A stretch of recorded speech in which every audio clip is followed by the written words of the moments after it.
Hello, thanks for tuning in. Listen to a little more King Gizzard and the Lizard Wizard here. And we'll get going in a minute.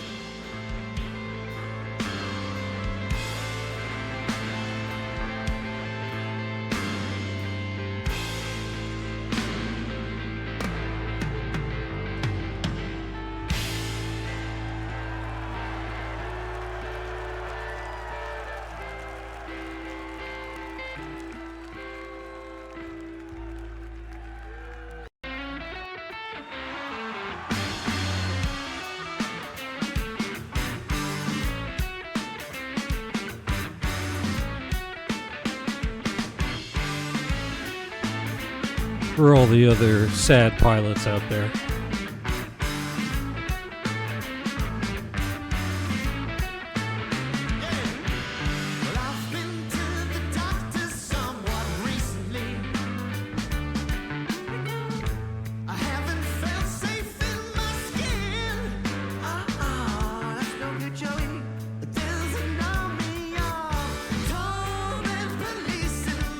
Poor Joey.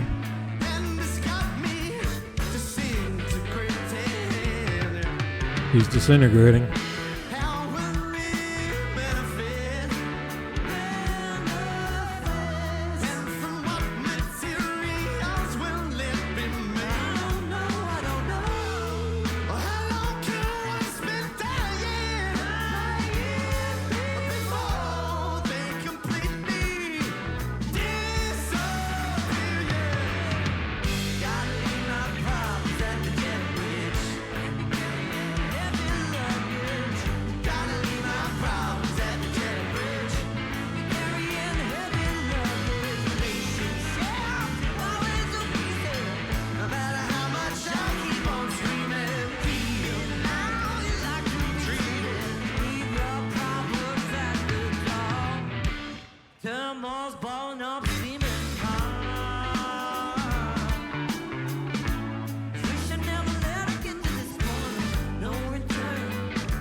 Keep on winging it here.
Alright, you are enjoying the music stylings of King Gizzard and the Lizard Wizard. That was Sad Pilot.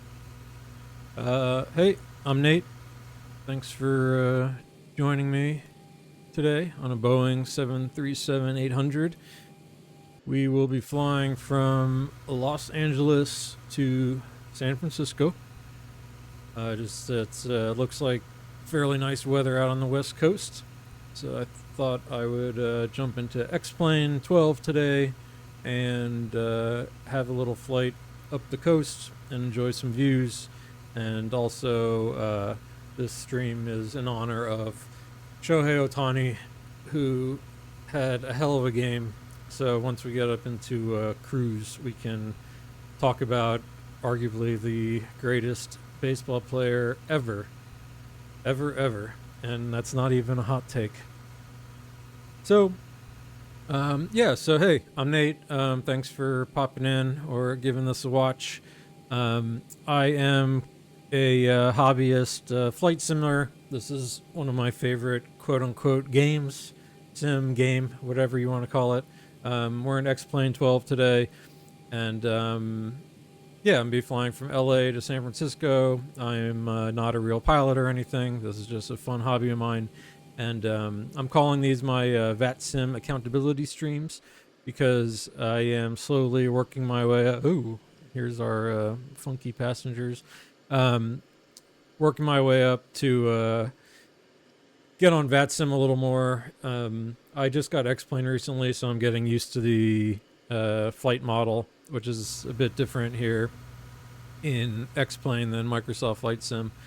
But I'm enjoying it a lot, and so I just want to get used to the aircraft before I jump into VATSIM a little more. I've been practicing all my communications over the last however many months, and feeling better about that, so I am doing that today. Although this will be an offline flight, this is just sort of a fun day. I had speaking of sad pilot, I had a long night last night, drinking on the job. Not right now. I think I'd be legal according to the FAA today. So, in any case, what we will be doing today is, we'll be getting the Boeing 737-800. This is the Zibo mod. We'll be getting this set up, and be heading out to San Francisco, and we'll see how we do timing-wise. Possibly a return trip. I don't know. We'll cross that bridge when we get there. Speaking of crossing that bridge, one thing when we do get into San Francisco, we may have a neat... we might be able to do one of the visual approaches if I feel froggy enough for that. But I will show you what we're doing today. Here's the map for today. So we're starting in LA. We're going to be taking 25 right. The RNAV that you always hear when you watch the live streams, or the actual LA spotter streams. So we'll be flying out over the bay and coming nice up the coast to flying over Monterey Bay and Santa Cruz, and then coming out over Palo Alto to the water, and we'll be doing the 28 right approach into San Francisco. And like I said, there is technically a cool visual approach that we can do here with these bridges, but we'll have to see we'll look at the charts and see if I feel good about those. But that's our flight today, and it'll be just kind of a nice look over the West Coast, and we'll have a good time. So, first things first, let's get this aircraft all set up and going. I've already got some of the basic stuff set up, so we're just going to kind of quickly go through the overhead here real quick. These are where a lot of let me turn the panel brightness up a little bit. This is where all the aircraft systems are handled. Not all, but most. So I did some stuff. Let's get some heat on, window heat. Don't need that stuff yet. We can flip this on. And this is like air conditioning. We'll deal with that. I should set the pressures. This is so people don't pass out once we get over 10,000 feet. So one thing I'll do is look at our, just to show you here too, in sim brief, we've got our operational flight plan. We can see we're going up to flight level 360 today. I won't get bogged down in some of the OFP details. We'll just sort of get going and take off. Be more fun. So we will set the flight level today, 360. There we go. And we'll be landing in San Francisco. And San Francisco is... Let me get a chart for us. Here is San Francisco. And we can get the airport elevation there. Again, we'll be coming in this 28 right. We're basically sea level there. If we look at the charts too, we get the airport height. So for that, we will just go ahead and set this down at just 0. Works for me. I'll flip the anti-collision light on because we'll get the APU going in a sec. But okay, overhead panel all looks good. Okay, I buried the lead as I usually do. One thing fun today. So I've got all my WINWING toys. Again, one of the reasons I really like this hobby is all this gear, and I got something new from our good friends at WINWING. Although I bought this with my own money, all this stuff. So for better or for worse, I can give you my honest opinion on this stuff. But yeah, I got the EFIS panel finally came out. I had seen this when I was in Lelystad, outside of Amsterdam. When I went to FlightSim Expo or whatever it was, FlightSim weekend earlier this year. And yeah, the PAP3, the MCP panel here was something I was super stoked about. And the EFIS panel came out, which I'm very happy about because in the game, obviously, one thing about this is you can, always jump in and, grab all your switches here. But it's a pain in the ass to mouse over and do all this stuff. I hate the EFIS panel, especially having to deal with it. So having it out in the real world is great. And just minor note, I can actually use this. I'm looking forward to setting up a MobiFlight profile at some point because then I can fly the 757 a little more, which the EFIS panel is in a really weird place in that aircraft, not for, for sim purposes. It's hard to see it and your screens at the same time. So this is going to be nice to have. So anyway, this is my first flight using the EFIS panel. And so I'm stoked to see how it goes. So if anyone has any questions about the WINWING gear, happy to talk about it a little bit. But okay, so we did our overhead panel. I'm going to go ahead and jump into the flight computer. And we'll look at the map here while I'm plugging stuff in. You can kind of see the a little bit of the computer down there. But you can follow me along here on the panel on the FMC here. So I already set up our airport. We're at LA. I told the aircraft where it is. And so we will go to our routing page from the scratch pad. How these little there's a database behind here, and it will have all of our route information. So we're going to Kilo Sierra Foxtrot Oscar, which is San Francisco. And when you punch that into the destination, we are a beautiful United 737-800 today. So we will be United Uniform Alpha Lima 462 November as our flight number. And there's that. So we'll go into our departures and arrivals. The departure we'll be doing today, and again, I can kind of show you this on the charts as well.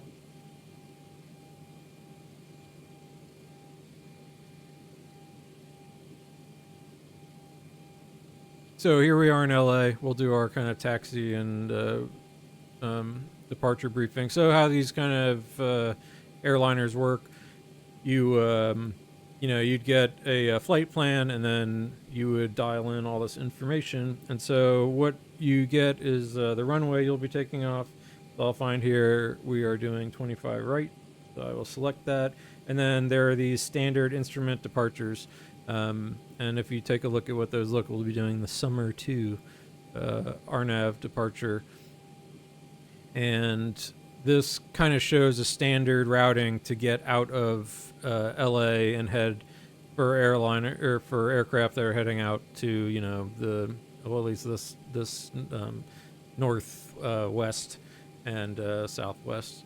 So that is the standard instrument departure, and what this does is have information on it about restrictions, flight levels, or altitudes, I should say, you need to be under or over, and that can be for a lot of reasons. Here you have traffic coming overhead, so you got to sort of stay under some altitudes until you hit dark, and then you can go the rest of your way. So I will lightly familiarize myself with the information here, but like I said, we're doing this not the dark. What is this? The summer 2 RNAV. So I will find it in our SIDS here. Down here. All right, there's the summer 2, and if I look on our transition here is Stoked. Good name. I like all the names of the waypoints. The people who make these have somewhat of a sense of humor occasionally. So we were stoked to head out to California from LA. Do we have any baseball players coming out of LA? Not too sure, actually. I'm not an LA sports fan. I just can only marvel in Shohei Ohtani. So initial climate says, that's interesting. So it says the top level is 230, but we got to stay low. So we'll, I think I'll use this 12,000 as our first altitude. Go punch that in here on the MCP. So I have it, and then we'll continue climbing from there. We'll do some like fake, like I said, I'm practicing for VATSIM, but I'm not going to be online today, just sort of going to practice some stuff. But you can see as I started putting that in, you see the route start coming out in front of us. So I'll hit route and I'll activate that. And yeah. The other thing I'll do, since we're offline, I already know, in a real flight, you might do this later on as you're going, but we already know our flight information, so I'm going to go ahead and look at our charts one more time. So we'll be taking this Zephyr 4 arrival, and we will be landing runway 28 right today, and we'll be planning for the ILS, which is like a landing system that helps align your aircraft with the runway. So ILS 28 right. And I am actually just going to give us, I'm not going to do a transition, even though I know it's Eddie that will be dumping off, but I'll give us just some radar vectors, possibly because I might want to do a quick flyby of downtown San Francisco, mainly because I have messed with some sceneries in X-Plane, and so I want to see how they turned out. So we're just going to be going straight to the final, no transition in this case. So go ahead, route, execute that, and we can quickly review our legs page. There we go, things are starting to come in. So EFIS panel now, I can go to plan mode here, and I can just click it instead of having to do everything up here on the EFIS panel. But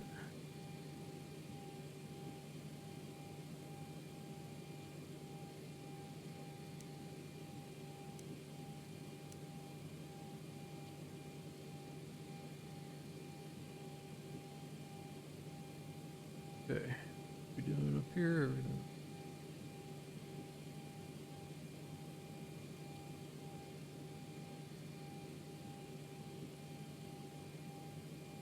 All right.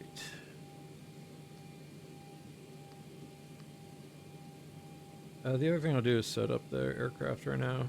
0 fuel weight. I've already set all the weights and balances in the Zebo mod over here. Just make sure we are aligned.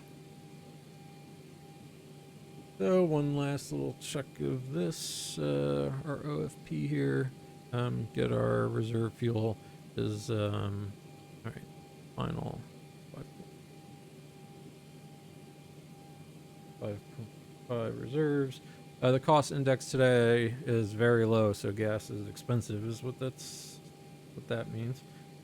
We said we're going flight level 360. Go ahead and punch that in here, and I'll get some average cruise winds, even though we'll grab the winds at some point. So kind of coming out of the east, we'll have about 16 knots, so pretty deep up there today. I wonder if this is lagging or am I lagging? Yeah, too bad. My WINWING is lagging behind a little bit today. Fortunate.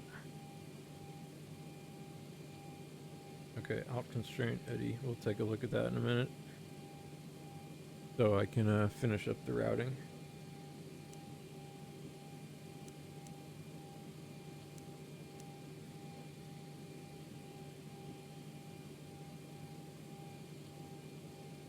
I wanted to see.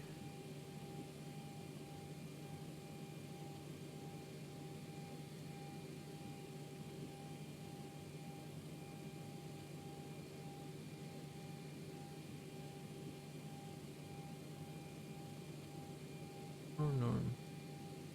Not sure why my not getting my plan mode in IRS.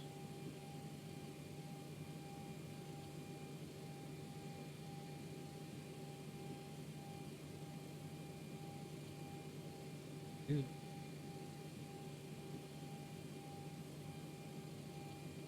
Plan over. Yeah, interesting. Not getting my plan info here.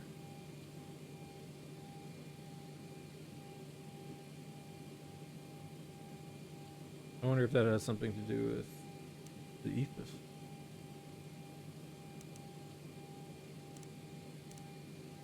It might. It looks like it.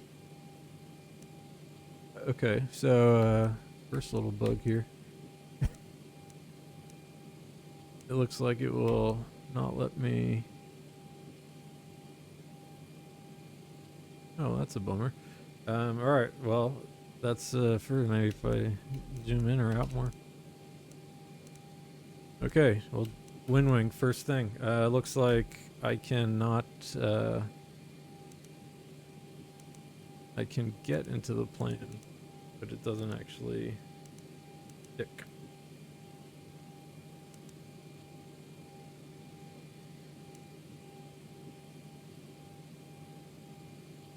I'm gonna go ahead and reset. Having a great stream here already, guys. I'm gonna go ahead and reset the Sim App Pro.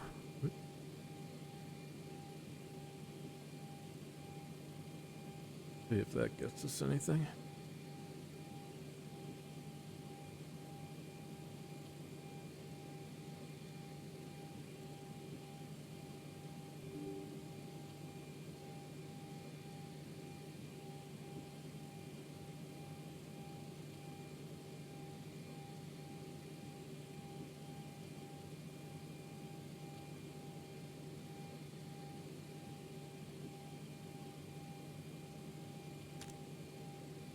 Oh, we have stuff. Still no map. Plan mode.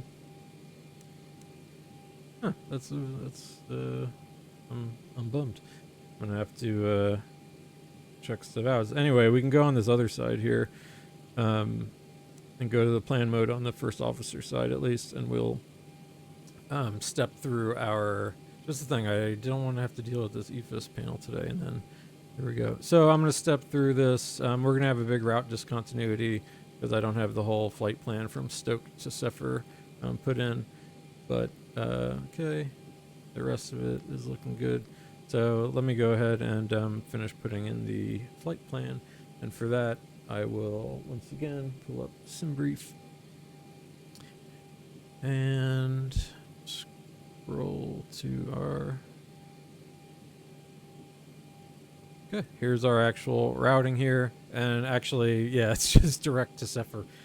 So we actually can just go on our flags page here, and I'll close this discontinuity, move that up, and execute. Yeah, it's interesting. I've got a bunch of weird stuff going on with my WinWing gear today. I'm not getting my execute light pulling up, and a couple other things. So the EFIS panel is not doing it for us so far. Is the plane mode working? No, just nothing. All right, well, we'll stay in plane mode over here. So otherwise, then the rest of our routing is all right. We're gonna keep this discontinuity here because we'll just go on heading after this. And like I said, I might do a quick little loop around San Francisco. So what we will also do is talk about our departure. So we know we want to, when we take off 25 right, it's 251. So I'll go ahead and set the course here.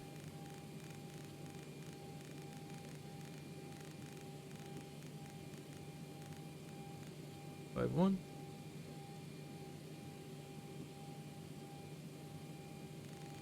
And set it on both sides.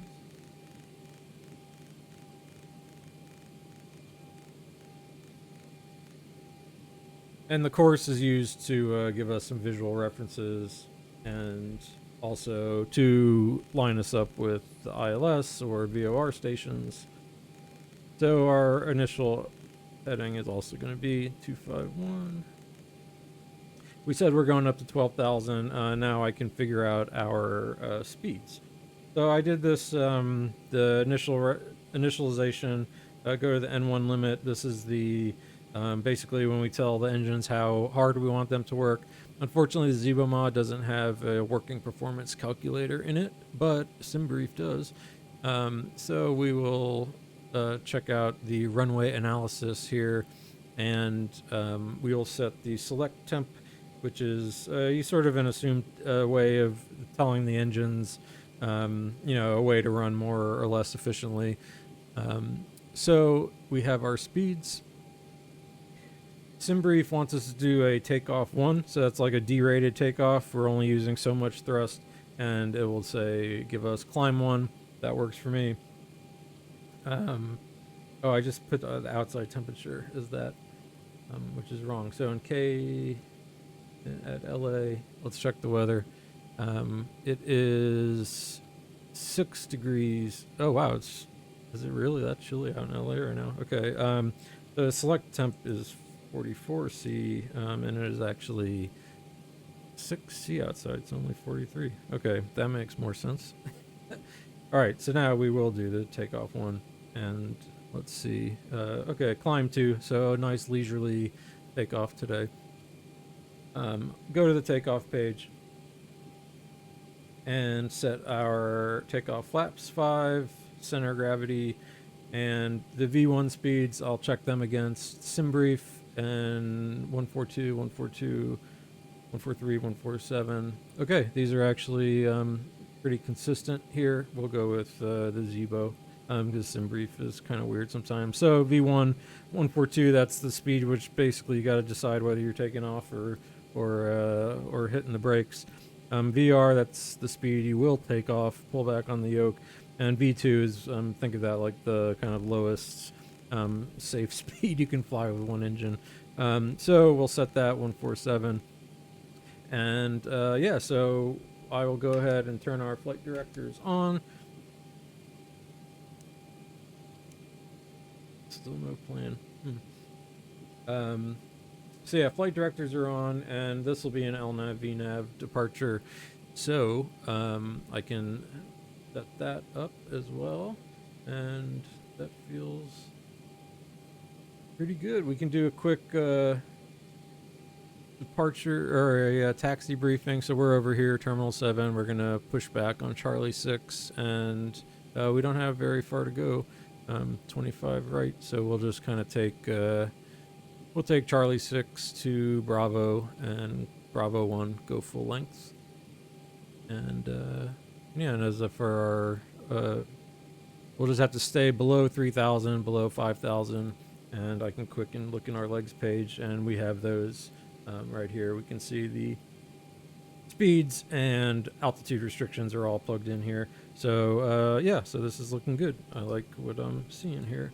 So I'll stay on the takeoff page over here. I'll go to the legs page for the first officer side and set them up with, let me just go into map mode. Okay, I'll zoom out a little bit for that one. And we'll zoom in for me here. So what I'll probably end up doing is having to go get a Mobi flight profile instead of SimApp Pro until to figure out what's up with this EFIS panel situation. But okay, we've got a bunch of stuff set up here. So I should be doing some checklists here to make sure I like where we're at.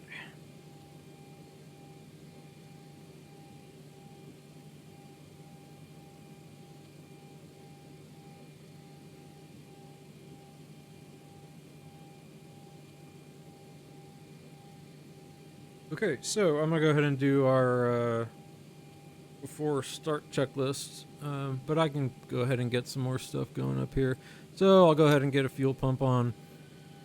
We'll be powering up the APU, which is the auxiliary power unit, in a second. All this is looking good, good. We've got the heats. We'll get there in a sec. Packs to auto, and okay, let's. I'm gonna go ahead and turn this strobe light to steady, and we will fire up the APU. And the APU is a auxiliary power unit, so we'll be hearing it come alive here. If you look up the backside of a 737 or most aircraft, there's a accessory auxiliary power unit here. So you can see it starting to go.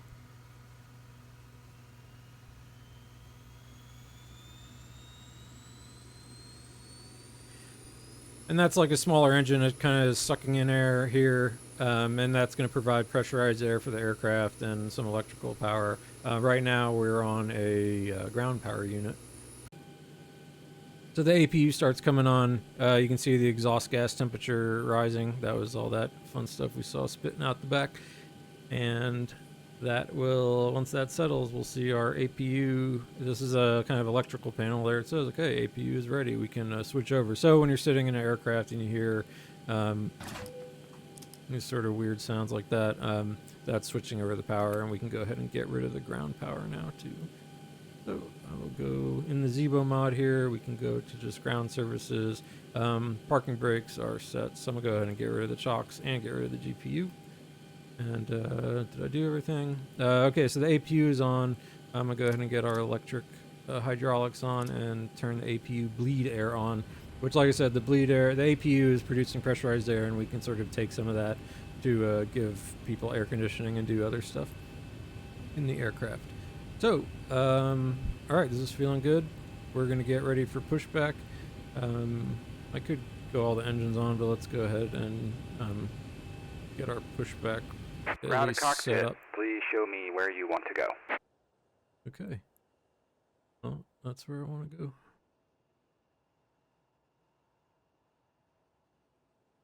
Ground to cockpit, tow is driving up. Alright, so the tow will be coming up, crashing through everything.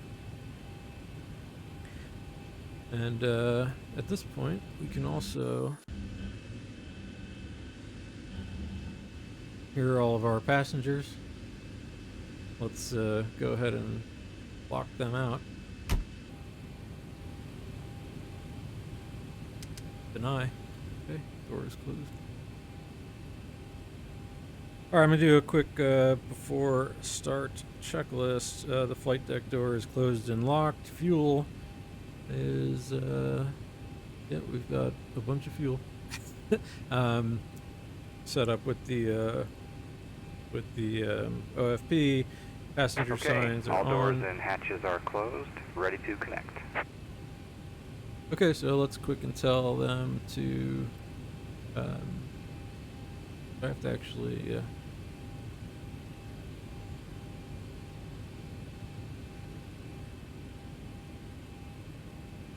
So they should be connecting.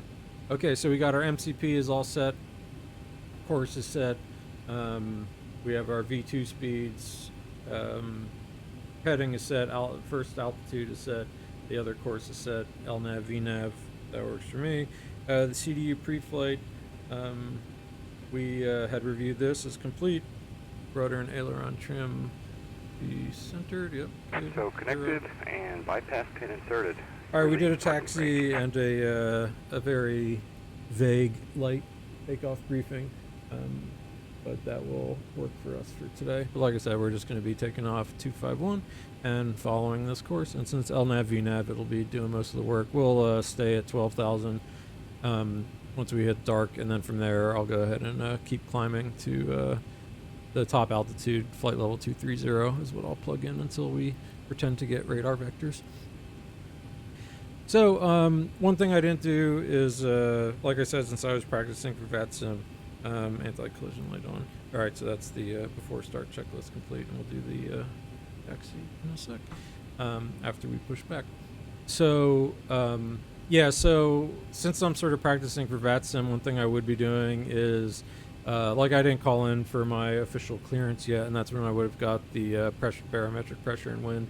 So I would have called in something like, I'd come down here to the radio panel, dial in the LA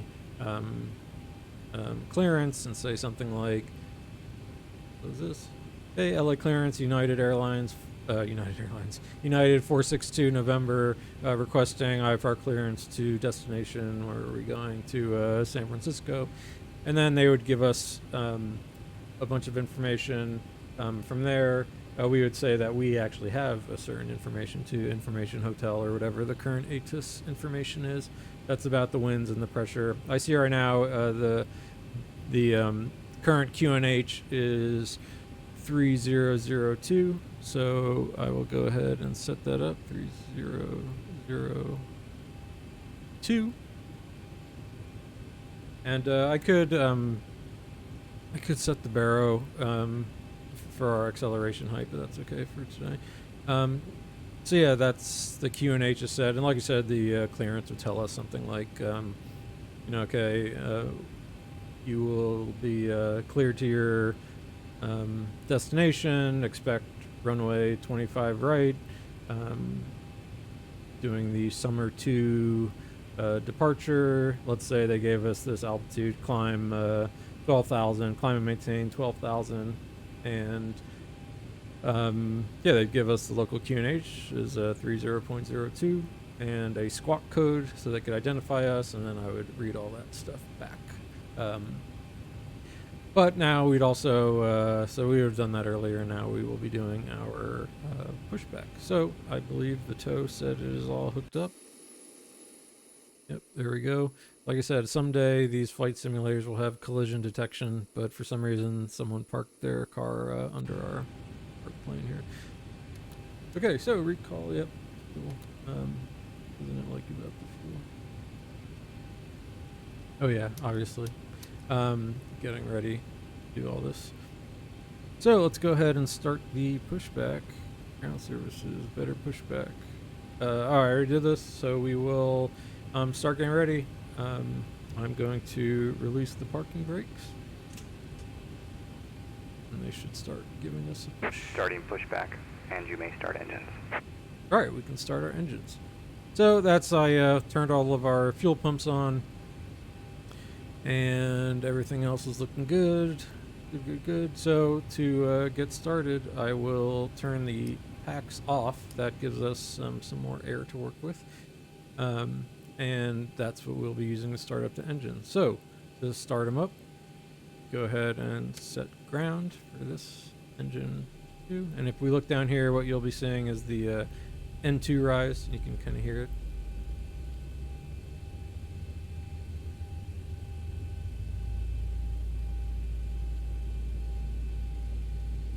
I do like the sounds in these games, Sims. And at about 23%, introduce fuel. Bunch of science starts happening. You see the exhaust gas temperature rising, the N2 continues to rise.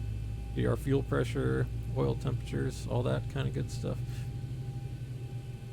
So we're looking for EGT rise, N2, N1 is going to start spooling up, and again, how these engines, there it is. How they sort of work, they're like multi-stage turbines, and so one spins and compresses and pressurizes air into more, and then a bunch of, like I said, chemistry and physics happen, and that is what powers the aircraft.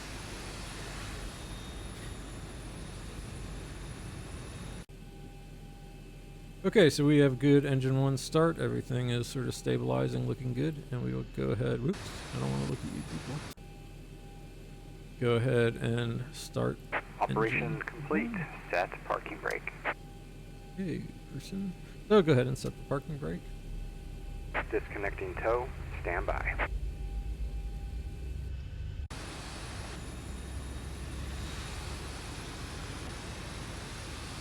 Here you can see the engine starting to spool up. Got our about 23% fuel. Flip that on.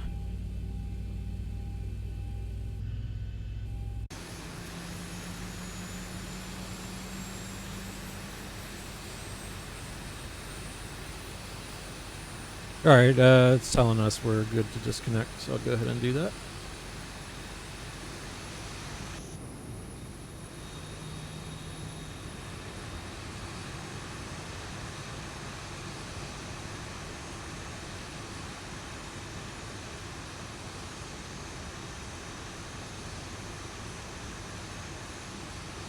Tow is disconnected and bypass pin has been removed. Hand signal will be on the right.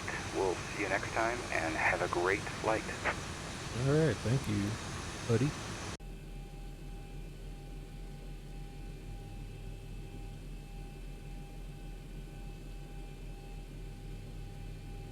Okay, so we will do our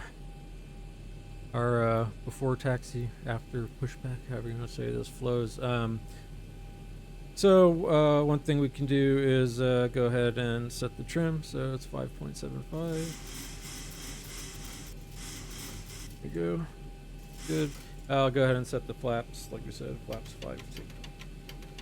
Flaps are set. And oops, forgot RTO. That's rejected takeoff. Now I can actually go ahead and switch over to our engines, and we will get the APU off. So all this is looking good. X to auto, isolation valve auto, turn the APU bleed off, anti-collision on. Let's set our start switches to continuous. That's in case we have some sort of flame out or something. You're telling the engines they can try and turn themselves back on again. APU comes off, and go ahead and turn the taxi lights on, and I'll go ahead and use our runway lights. Keep wanting to get rid of this. Using X camera and X plane, which is great.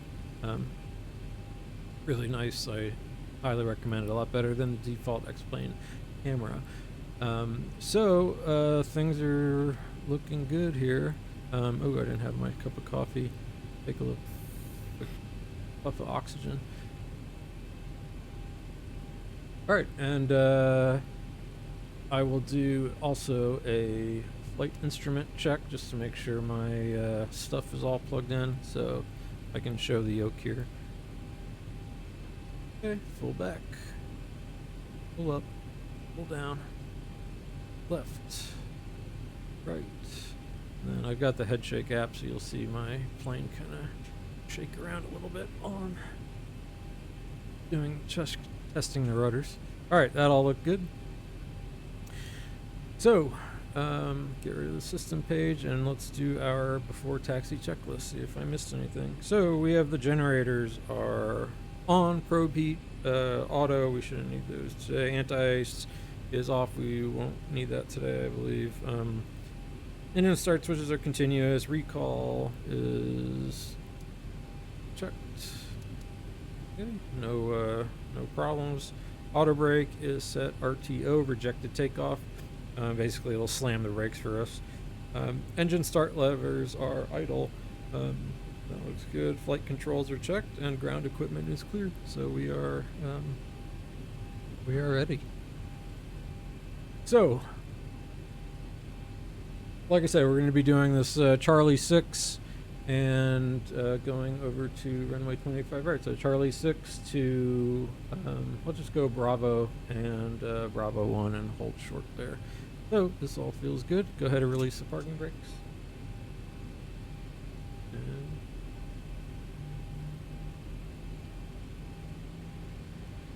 brake check. Yep, brakes are working. And I'll try and take it easy and to fairly aggressively taxi.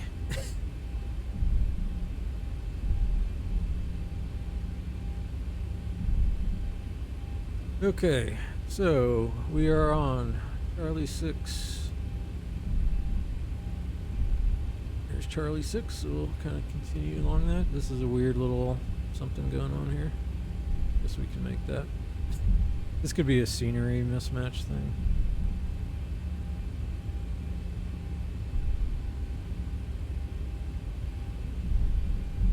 Okay, Bravo. That's where we're going to be heading.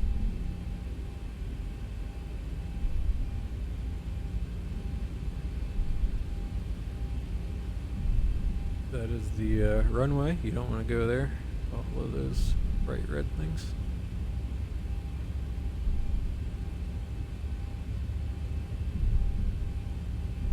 Alright, so let me ease off there. One thing, I'll do a quick config test. Oh, looks good. Nothing beeped at me. Alright, so we are taxiing. Way off the center line, too. Nice day out in LA.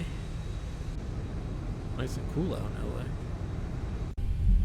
I have actually not been to LA. I've been to Central Northern California, but never been out down to LA. I'm sure I'm missing something. Well, I'm missing going to watch Shohei Ohtani play baseball at Dodger Stadium. Clearly. That's got to be a bucket list thing at some point. I'll go ahead and turn TCAS on too. That's the traffic advisory system. I can throw our weather on over here, give us terrain over here. We will be flying over some terrain. I fly over the Midwest a lot just because that's kind of my home base, and there's a bunch of cargo stuff there that I usually like to do. But since, in honor of the Dodgers here, since they swept Milwaukee, we will go on a quick day or two vacation to San Francisco before coming back for game 1 of the World Series for the Dodgers. Okay, so we are on Bravo. Here's what do we got here? Alright, here's Foxtrot, but we're going to go full length all the way down to the end. If I was being a little more of a diligent airman, we've got some VOR stations plugged in here. I could check to see if there's any VORs I'd want to actually dial into, but if I was being a good airman, I would set us up for a quick return in case of an engine failure or something like that, or any other kind of problem, and probably punch in the ILS for whatever arrivals are coming in here. So I'm going to go ahead and hold short here at Bravo 25 right.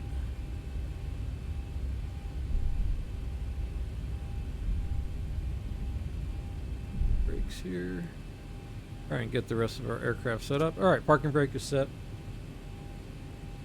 And I'm going to go ahead and do some of my other stuff. So here I'm going to do my, turn my auto thrust on now. I'll go ahead and do my lights. So lots of doing this is dealing with light switches for whatever reason. Something you're like constantly doing is turning lights on and off.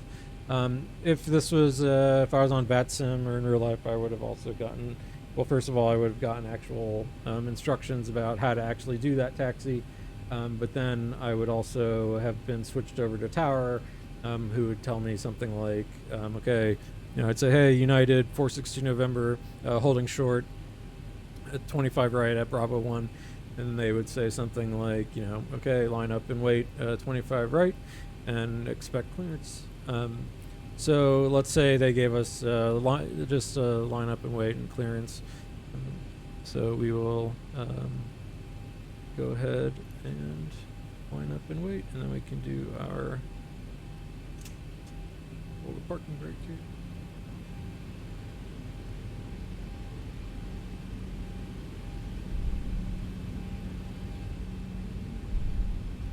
Approach sector is clear because I'm the flying offline and alone today.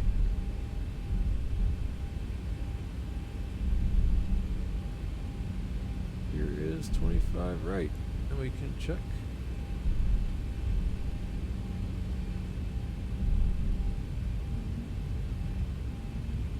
Okay, let's line up. Have an ugly lineup here. Actually, just realized I don't know if you're like, do you take off full length there? I think so. I've seen him do that. All right, come to a stop here. Parking brake one more time, and we will do our takeoff. All right, before takeoff, flaps are set.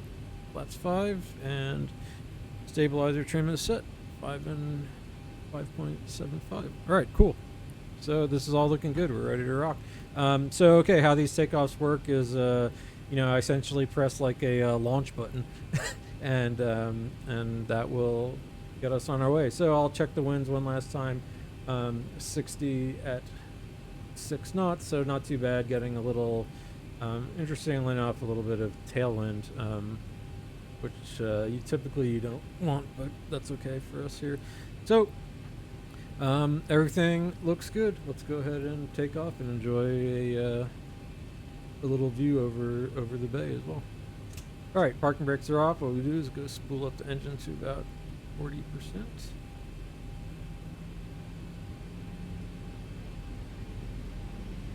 Down pressure on the yoke.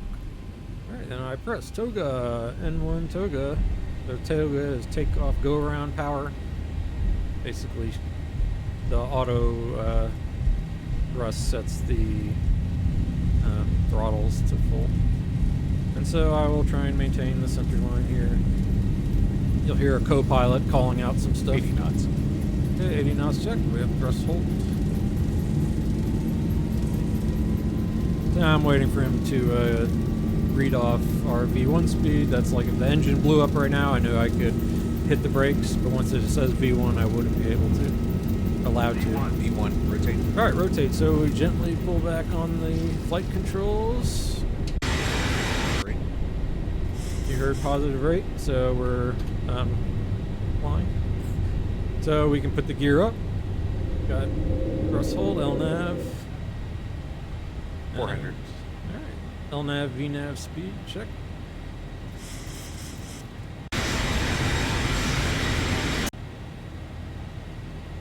And this is pretty straightforward. We're just sort of taking runway direction. 1,000. All right, 4,000 or 1,000. Check. So at around 1,000 feet, the plane starts pitching down, and is acceleration. And that's when I'll start putting flaps in. So we're coming up to. I'll go ahead and go flaps 1.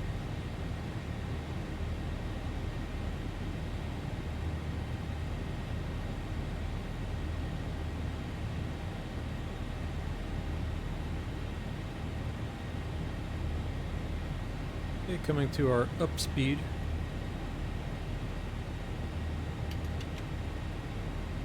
Flaps up. And let's go ahead and just let's let this baby fly itself. So we have autopilot is on. Let's take some.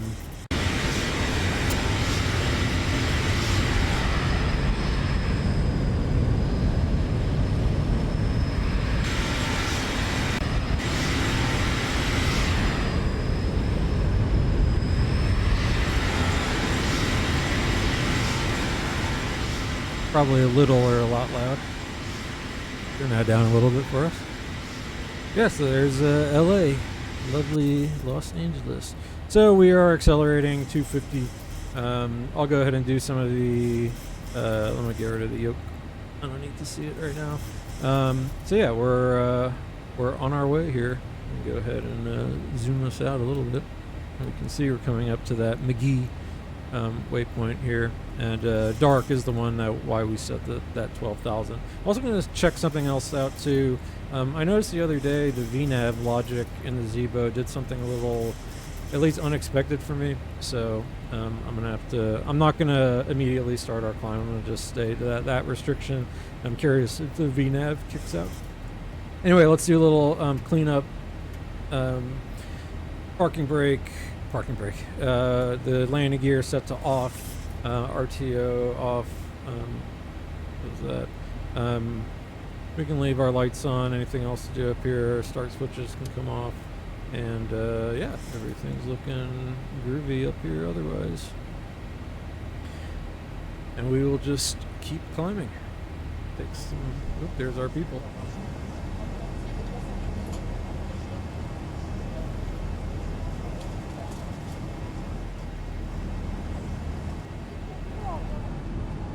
Gonna flush it all away. Arizona Bay. Alright, so we are climbing. All looking good.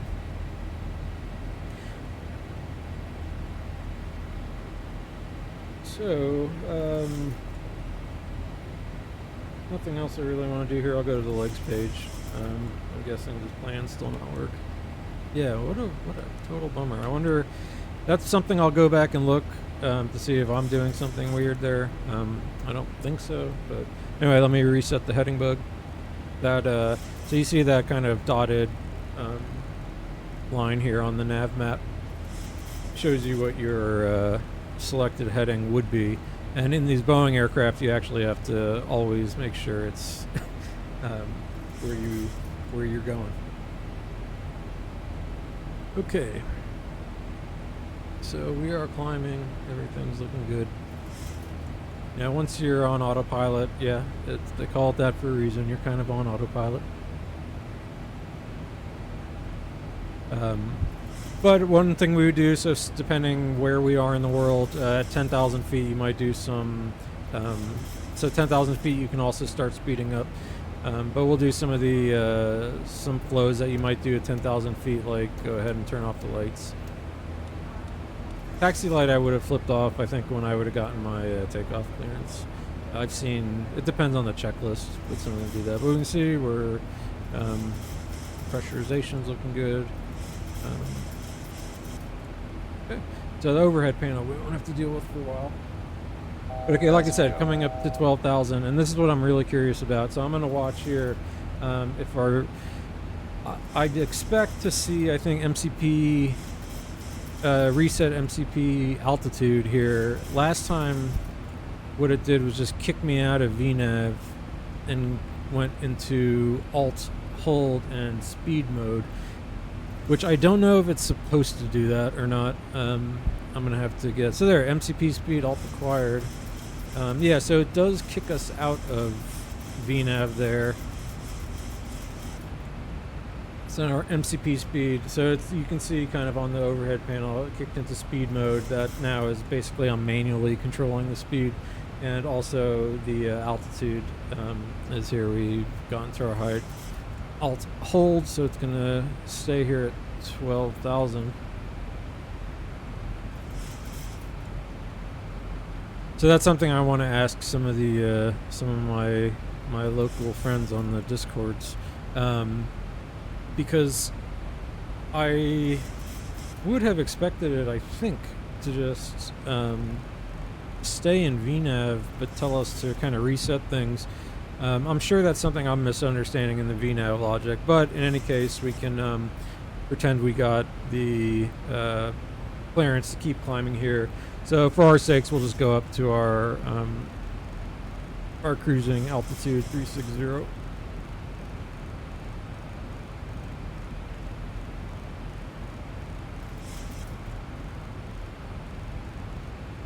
Okay, flight level 360, and I will now kick in VNav. See, it still dumps out the VNav, so...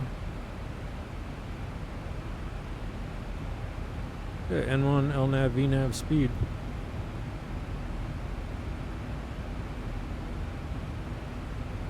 So now we are climbing. And yeah, that's a little kind of weird deal with the logic there that I need to look up, because I'm not understanding that quite right. Like I said, I would have expected it to go into LNAV VNav speed and path at that point, but or N1 at least, because we were starting our climb. But anyway, we'll keep climbing. The next thing we're looking for is our 18,000 feet. That is when we'll switch over to standard barometric or standard QNH.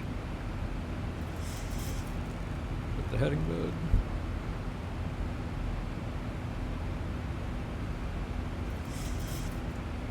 Go to the progress page down here and get a sense of. It'll tell us our top of climb is in about 20 minutes from now, and we'll be getting to San Francisco in about 40 minutes from now. So, not that long of a flight, which is nice.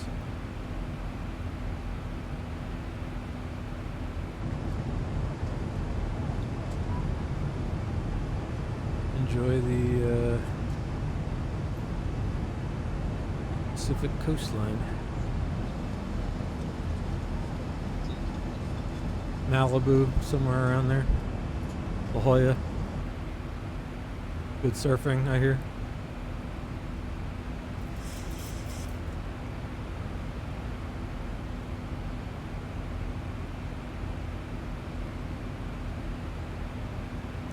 Yeah, okay, so plan mode works fine over here. And I don't think I have anything totally screwed up. So here we're approaching 18,000. You're going to see this sort of bark at me on my altitude, because we're getting to standard transition in the United States. So I'm going to be like, hey buddy, press standard. So I'm going to go ahead on my EFIS here, press standard, and standard is set. And in a real aircraft, you do that here. You do that on your standby instrumentation. It does it automatically. We have it all set. Since I'm flying alone, so I don't have a co-pilot, they would also set theirs to standard as here too. But yeah, now we're just going to continue to climb.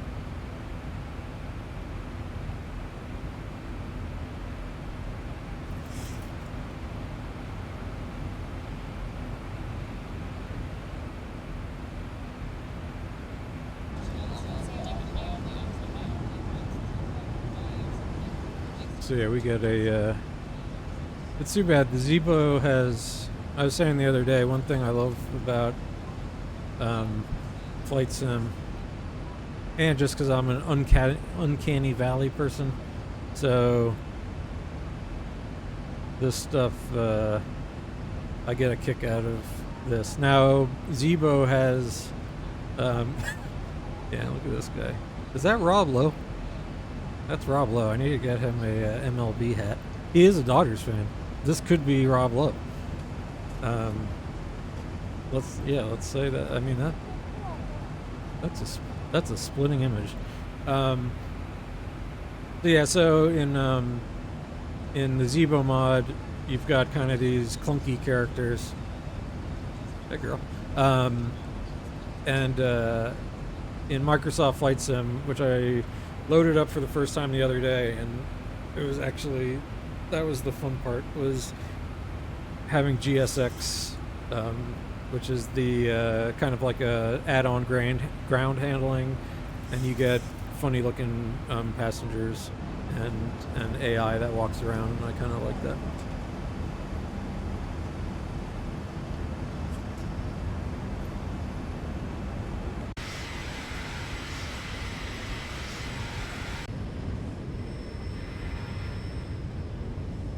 So yeah, flying an X-plane here, which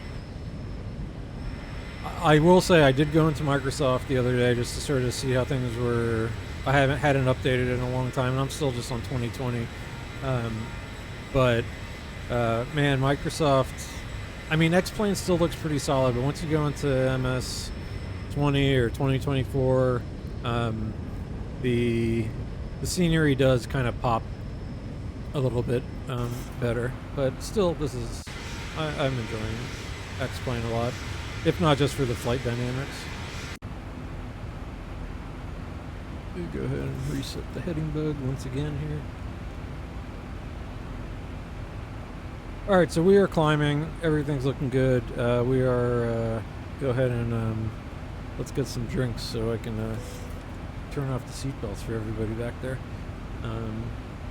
Yeah, everything else looking good. So one thing I will do for some situational awareness is I would like to see where my top of descent is and give myself, so I will do the plan mode over here on the co-pilot side and zoom out and find our top of descent. So I can kind of right here come in with the next page. I can like step through, right click here and step through this, and so our top of climb, I passed through this stuff pretty good. There we are. Step, top of climb, stoked. Alright, top of descent is just before about, I guess, 12 miles or so away from Suffer. So one thing I do like to do down in the EFB, and you can kind of, you'll see it kind of populate over here. Should work on my my skills, but I can do it down here. What I like to do is go into the legs page. I'll grab the waypoint, Suffer. Go into my fix information, plug that in, ask us which one. These look the same, so that's fine. And you can see it kind of on the nav display. If I could show the plan, I would put it there. So what I like to do is draw, just for a reminder, I'll do, since it's about 12 miles, like a 52 mile an hour, 52 mile to mile distance ring, and you can kind of see that. So once we hit the top of the climb, just before we get to Stoked, I at least want to start thinking about some of our descent planning. So it's going to start happening, you know, fairly quickly there, but we can relax for about 20 minutes. I could do some other stuff too, like if I go to the legs page, this sort of would be some of my descent planning really, but I could grab the runway that we're going to be landing at, also go to the fix page and go to a different fix and plug that in there. I can draw a center line that comes out from the runway, and we are landing 28 right in San Francisco. So you gotta look at the airport information on the charts.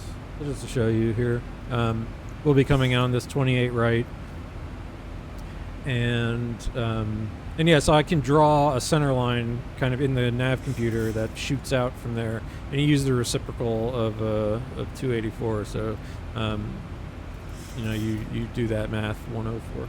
So 104. And I like a 20 mile an hour ring. I always said 20 mile distance ring, nautical mile distance ring. A 10. That's when I want to make sure I start slowing down and getting myself configured, and then /5 by about 5 miles. I need to make sure I am totally configured. And if we now went back and looked at our display, we've got that ring. And if I step through the plan page over here, all that mess, but it's a helpful mess. So I'll go to the end of it, Eddie. And what we'll do is once we get to Eddie, I'm just going to, like I said, I'm going to vector us around. We're going to go on a slight little joyride around San Francisco, because I do want to see some of the scenery there, but yeah, so I'll just take us heading in speed, and we'll fly around a little bit at 6,000 feet over the bay once we get there. But these rings help me kind of get into my final configuration. That'll get us to the ILS. So we are approaching top of climb.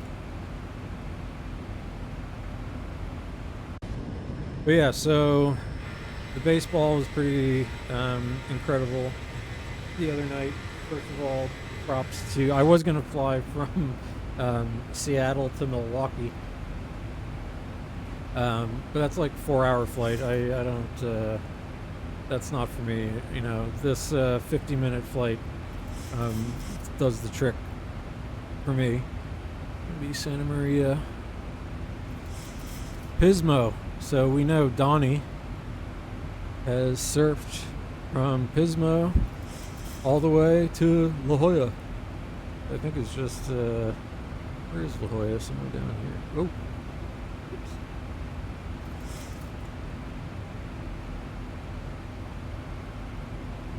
1,000 to go.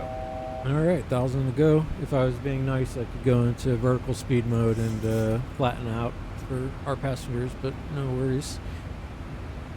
But yeah, I was thinking about flying the Seattle, from Seattle to Toronto. But like I said, 4.5 hours, too rich for my blood. Though I could look up how to speed things up in X-Plane. I don't really know. Is that Toronto there? Yeah.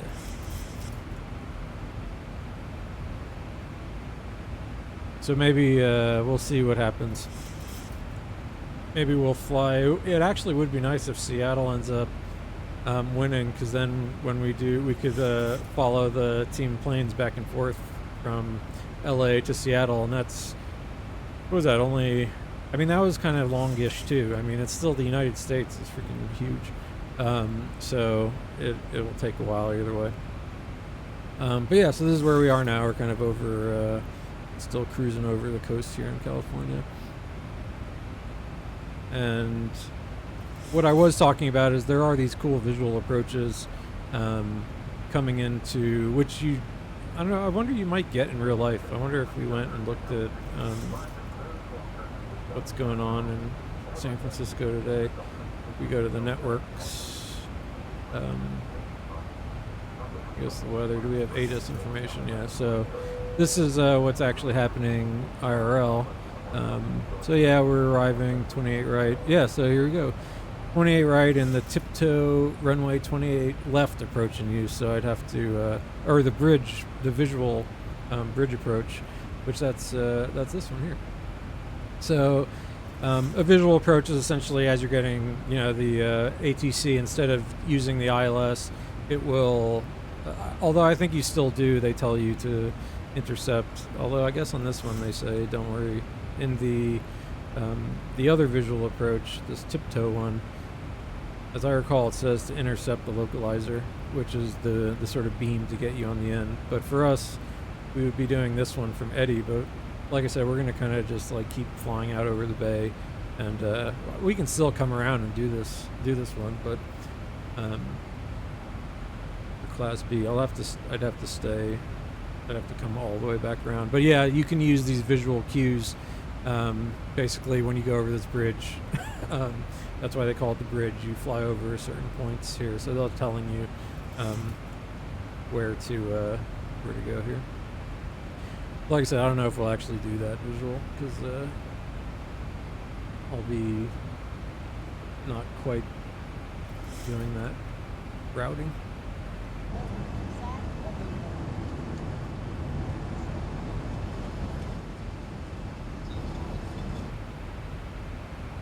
But yeah, so the other night, the Dodgers, what an incredible pitching performance they've had. But Shohei, so this guy pitches 6 innings, gives up 2 hits, 0 earned runs. He walked 3, that's all right. And he struck out 10. And oh, by the way, 3 recorded at bats, all went yard. And that second one he hit was the most gigantic home run I've ever seen. I think that was like the second longest home run at Dodger Stadium ever. And it was kind of cool on the broadcast. They were telling the story that where he hit it, basically no one believed. Was an old story about, although I think Schwarber had hit one up there recorded, but at least in recent history, only someone in batting practice had ever hit out to that pavilion 470 something feet or 460 something feet, and so that was a legend, a baseball legend. And then now it's like, okay, just throw on the game and casually Shohei Ohtani puts it on tape. So that was really cool to see. And plus, since he's been struggling, I mean, forget that now. If that's what he's going to be doing, all for it. Oh, you know what? Since our flight,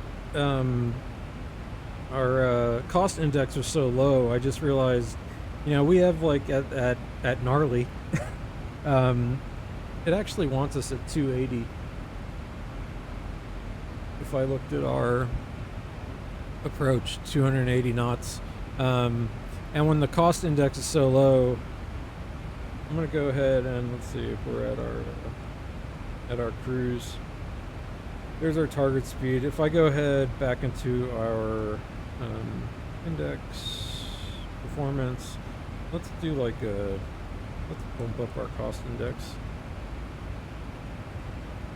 And yeah, this is something I was noticing. See some of my WINWING stuff. Like I should have this execute light come on. I don't know why it's not, but Alt constraint Eddie, don't worry, we'll make it. On the legs. All right, so now our speeds are better. We won't have to slow down as we get into gnarly.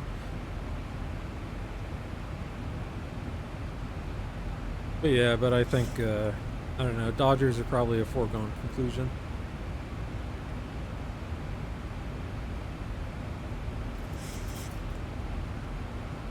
But it was huge for Seattle to win. Recent heading bug as we hit stoked here.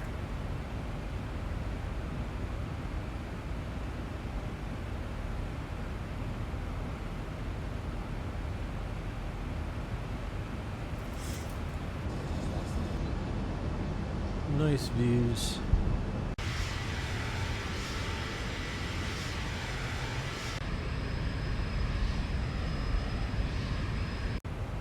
Yeah, so like I said, why I was calling this my VATSIM accountability stream is because I'm trying to get used to the aircraft so that it's a little more transparent to me as I fly. But what VATSIM is, if I go to our world map here, and just to show you, VATSIM is a virtual online network.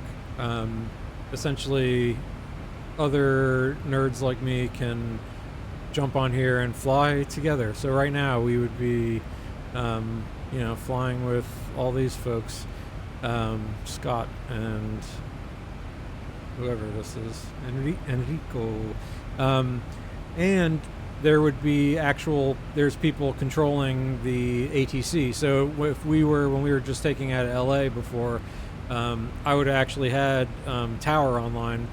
And I think is LA Center, it looks like, online too if I zoom out. Yeah, so the whole center is online. So this is kind of cool that we would actually get ATC instruction from Tower as we were taking off and have to communicate, and you'd have to do it correctly. Otherwise, you would, you get banned from VATSIM or at least put on timeout for some amount of time.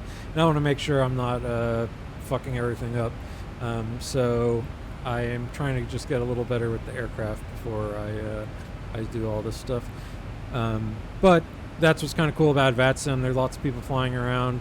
And right now you can see like all over the US, I could probably look and get the count, and I should be planning our descent in a minute, but Europe is always totally mobbed. And they must be having an event here look at this, in Frankfurt and Hamburg are always very busy airports, the Germans. So when I get into flight sim, for whatever reason, the first person, so there's a shout out to, I'm not on VATSIM here, so I'm gonna go ahead and turn it off now. Go back to us.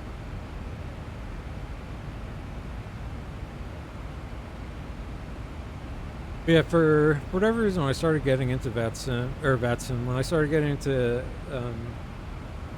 flight sim, I ended up kind of following a lot of European streamers. Seemed like a lot more were doing flight sim stuff, at least at the time.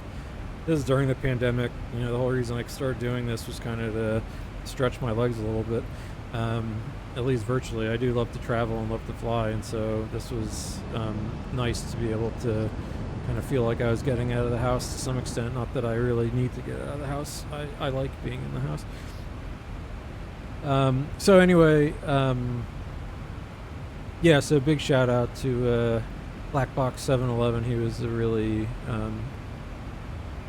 kind of formative streamer for me, and where I started to kind of learn some of the, you can have a lot of fun in these flight sims just getting the basic aircraft. This one is a little bit more advanced, and so there's lots of switches and systems that you need to know. But yeah, so that's where I kind of learned some of this stuff. And what I started doing earlier in the year was, at least in Microsoft, I don't know what I'm doing wrong half the time. I'm just an amateur, fucking amateurs. And so, like I said, I really, even if I'm making mistakes or doing what I think is right, I don't know exactly what I'm doing wrong, or I missed something. So I always like to go back and kind of take a look at what's going on. We're approaching the top of descent. I haven't done any of my descent planning yet, so let's do a little of that now. But yeah, so when I started recording myself, that's kind of part of what this whole adventure was, to sort of see being able to watch these back and see what I was doing right, what I was doing wrong, what I needed to work on. So let's do a little descent planning here. Let's look at some of our first restrictions here. So we want to be above 2,000, air flight level 200. So I'm going to go ahead and dial that in at least, so the aircraft starts its descent on schedule.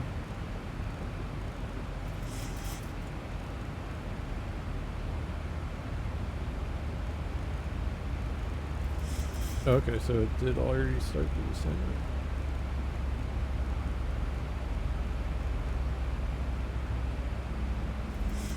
Alright, so what we'd be doing now is, and we check our legs page, you can see it has all these restrictions here that are also on the charts, and we'll just want to make sure that we're hitting all these restrictions.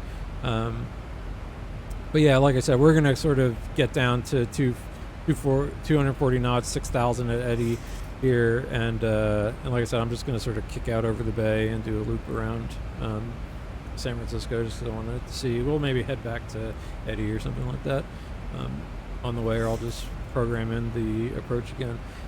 But we should check some things here. Let's check our local weather in San Francisco one more time here.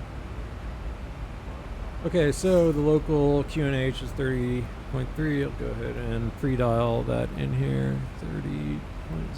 1, 2, 3. You can see that kind of gets plugged in down here. I should go ahead and also look at our approach chart when we get there. So 284 is going to be the course that we will be landing. So there's 284. Just syncing the heading bug there. And let's plug in some ILS information. So 111.7 India Golf Whiskey Quebec. So I'll go down here on our pedestal and switch this to our ILS mode, and we said it was 111.7. 111.7. Put that up there, and then we will do that over here as well. 111.7. Okay. And so that'll give us, if we needed to do auto land or anything like that, we could kick in both. But it's a really nice day, so we should have no problem here. But I will also do our landing calculator. So San Francisco, we are landing 28 right. It's dry. The winds today are SFO weather. Okay, so the wind is 30 at 3.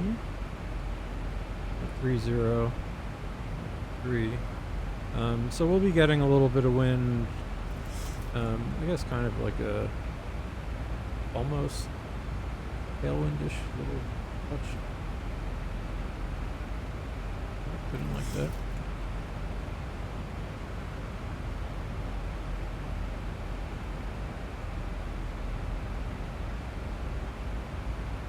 I've been having trouble in the Zebo mod with this thing.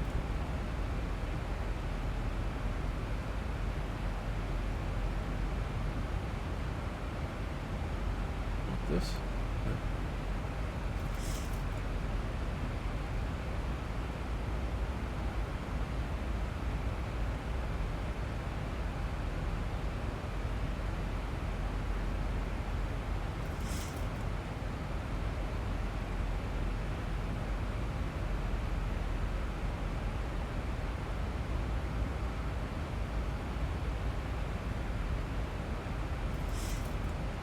Alright, it wants all 3 digits. Okay. Alright, the outside air temperature 19 degrees C. And the local QNH we said was 30.03 inches mercury. We'll do a flaps 30 landing, AC on, anti-ice off, brakes. Probably auto brake 3. We're a little heavy. Alright, all this is looking good.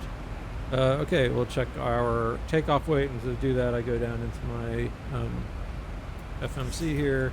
I will click on init ref. So our current gross rate is 143,000 pounds. If we wanted to get really fastidious about this, I could do the math and see how much fuel we're going to lose. Not much, about 1,000 pounds from here. So we can say gross rate currently 143. We can say we'll do 143 here. Okay, 143. Let's say 0. Okay, so let's do our calculation, and there we go. So we've got our V speed 152, and it looks like the Zebo mod likes that. It would have us going a little bit. I'm gonna go ahead and take this 148 and plug that in. So that tells us our reference speed, and then yeah, so that looks good. Go ahead and set the auto brake. You set auto brake 3. All right, so our next restriction want to be below 190, so I'm gonna go ahead and keep us heading down. I can actually go down all the way to our 6,000 and just monitor our descent.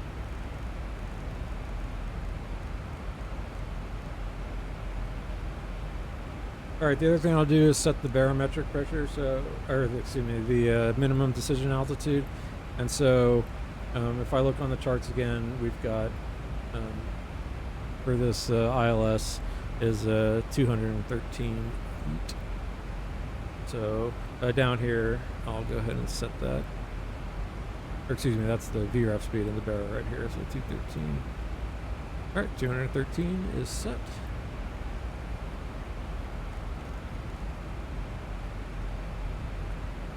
All right, so check some of our restrictions here. We are doing all right on speed. We're still 280.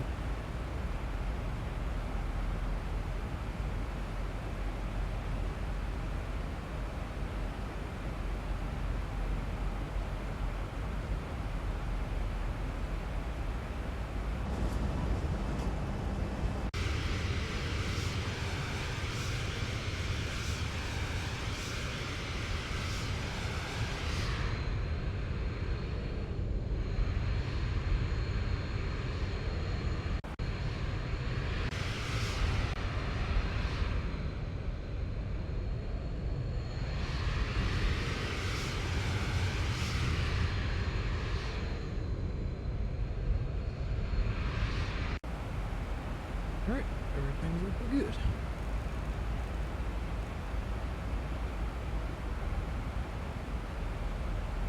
Okay, so we're coming up on standard, where we switch over to the transition level. So as you pass flight level 180, you'll see it, just so you can kind of see on the PFD on the left there. It'll, sort of bark at you. Standard. Ooh. Okay, we are at Local QNH 30.03. Looks good.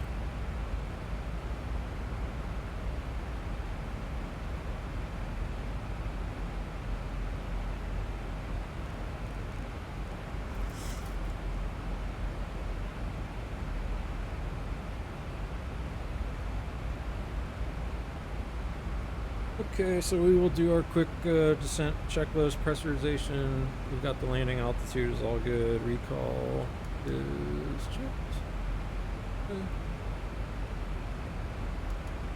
Good. Auto brake is auto brake 3. Landing data VREF is 148. And our minimum is 213 feet. All right. So all we need to do after this is our approach and landing.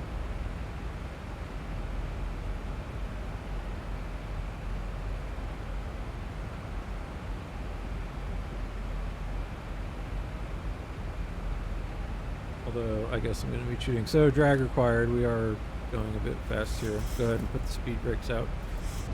And there you can see the speed brakes. Here, I'll put them in real quick. So when you're sitting in a plane and you see those bad boys come out, that's the captain putting on the brakes. Then you'll see our speed will start coming down. This Zebo mod is really twitchy, or at least slippery, I should say. I find it hard to bleed speed off this thing. Probably why I end up landing so fast too. So since I've started kind of at least putting the live version of these recordings up, of course, you know, I've been having some terrible landings. Oh, I forgot my chronometer. My chrono, I mean. Bad boy. But, and then the last stream I flew into Seattle, I didn't realize there's an issue with, let me go to the next page here, with, what's it called? With the X-Plane Seattle scenery, that there's like this huge hump in the runway.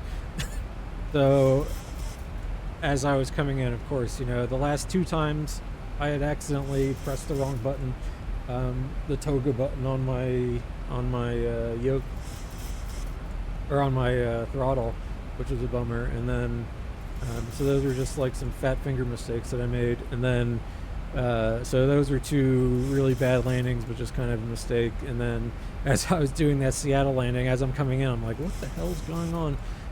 Yeah, there was a giant, like a hump in the middle of the runway. So that I did land well enough, but had to like go full thrust to get off the runway. Let's go speed brakes back in here.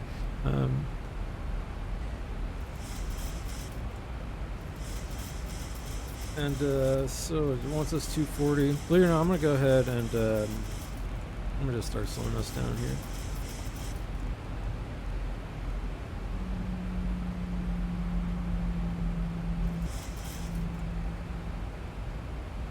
So we want to be above 8,000 here. This is looking good. And it wants us 240. I'm gonna go ahead and just get down to 240. That's fine with me. We're not in a rush. We can look around a little. But like I said, either way, I'm gonna go 240 going to heading and speed for the final part of the flight anyway. Our first approach fix is down at 1800. But we'll just kind of give ourselves vectors to the iOS.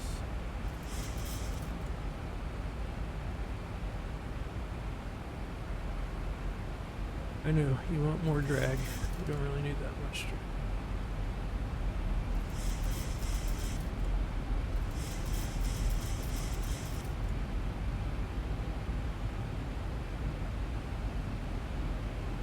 Alright, so under 10,000 feet we can go ahead and put some lights on.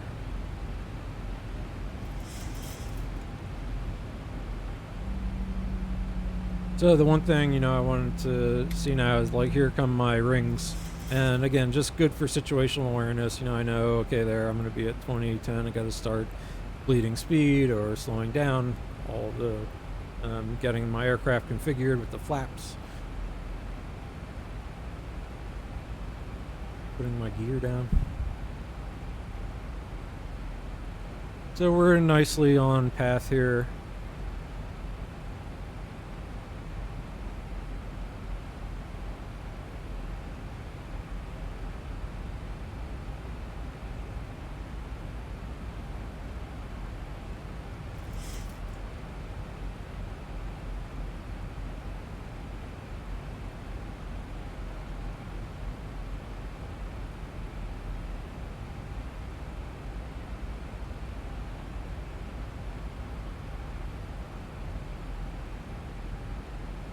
Alright, everything looking good.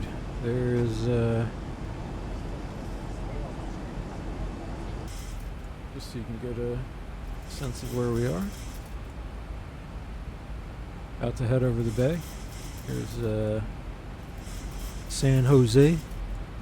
I have a buddy who lives out here in San Jose. A West Coaster now. But yeah, man, I love San Francisco area. It's so cool. Great baseball park. So yeah, so we'll be coming. Normally, I would like intercept and land, but we're gonna kind of, like I said, fly out over the bay, and we'll loop back around. I might just come kind of fly over, or we can fly over the Golden Gate Bridge if we want, and loop back around. But I should get a different map out so I can see the MSA here. There's a little range here. All right, check. So yeah, so that's what we'll be doing. A little hazy out. But the main thing I want to see is an X-plane. I did bump up the draw distances so you can kind of see the airport just a little bit out there. You can see some of the AI aircraft is loaded in. But I want to get see how the X-plane scenery is doing. It just seems like I'm not getting as much detail loaded in. So, oh, gosh. All right, doing dumb stuff here. Heading select speed. We passed Eddie, and then I just did nothing. All right, oops. So don't do what I just did. So we're MCP speed, heading select.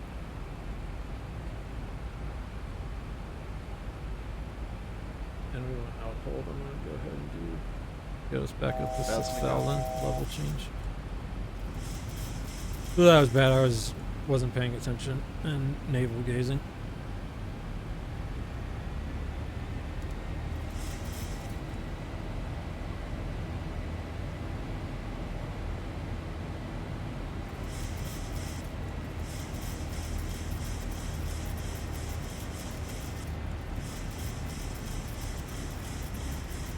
So yeah, don't do that.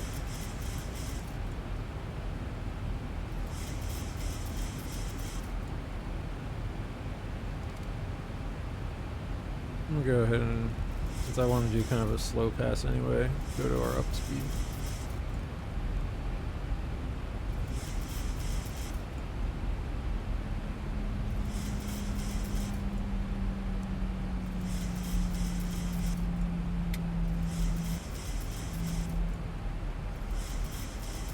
Okay, alt heading select, alt hold.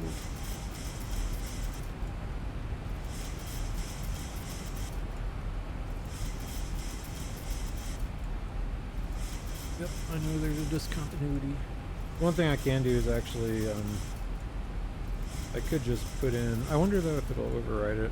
If I go, put SEPN in our necks and do the intercept at, what was the outbound radial? We said 28.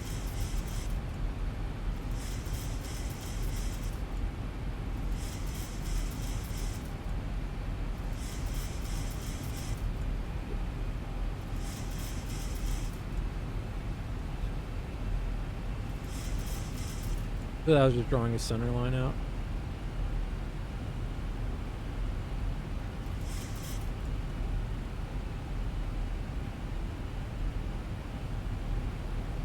So there's where we would have kind of turned on. There's our runway. Like I said, I'm taking us out over the bay.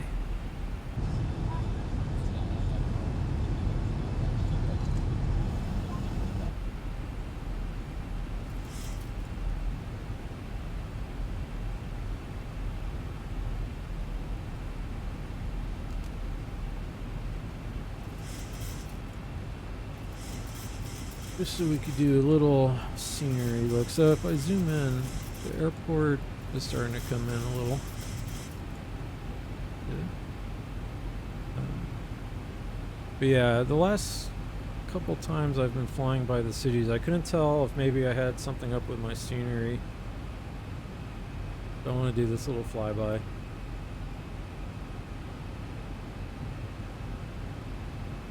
Go by Alcatraz. So we're heading kind of toward Oakland.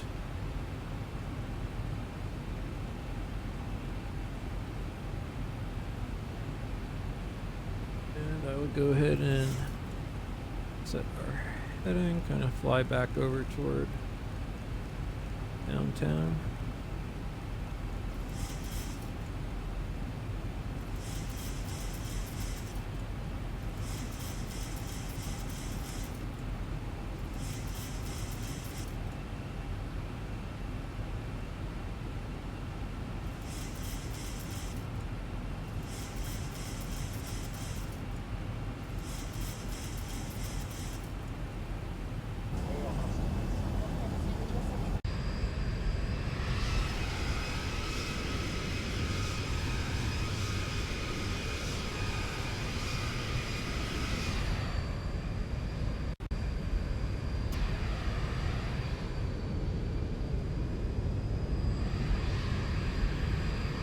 See almost San Francisco there. Yeah, let's sort of head a little bit more to the north.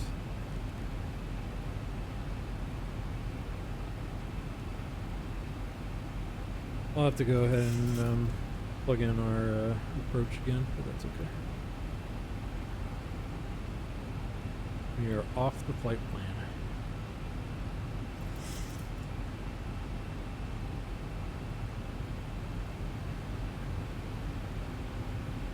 Okay, here is San Francisco.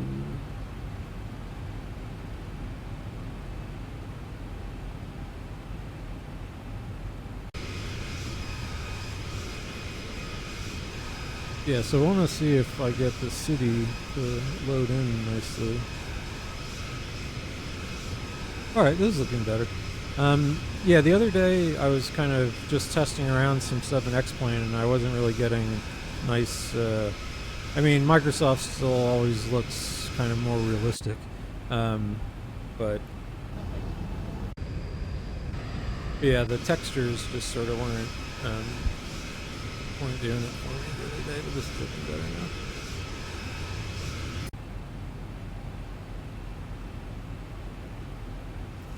I'm kind of head due north and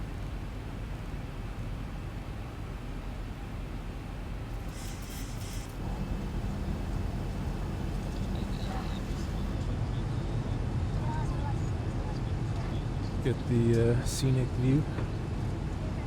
San Francisco.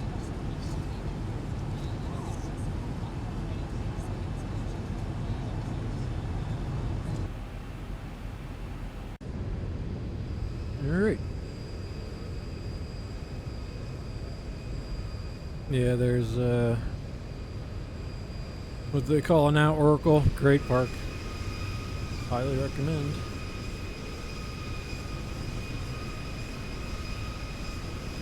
Not modeled very well here, but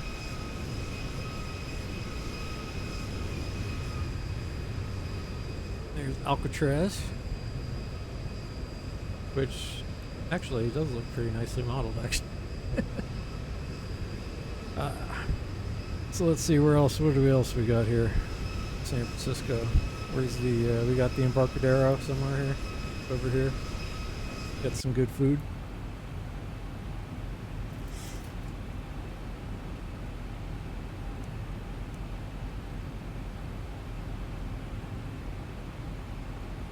Alright, I'm going to go ahead and kick us out to the west. And we'll fly over the bay. Look at the Golden Gate Bridge. That's another thing I wanted to see, is how the bridges are loading in.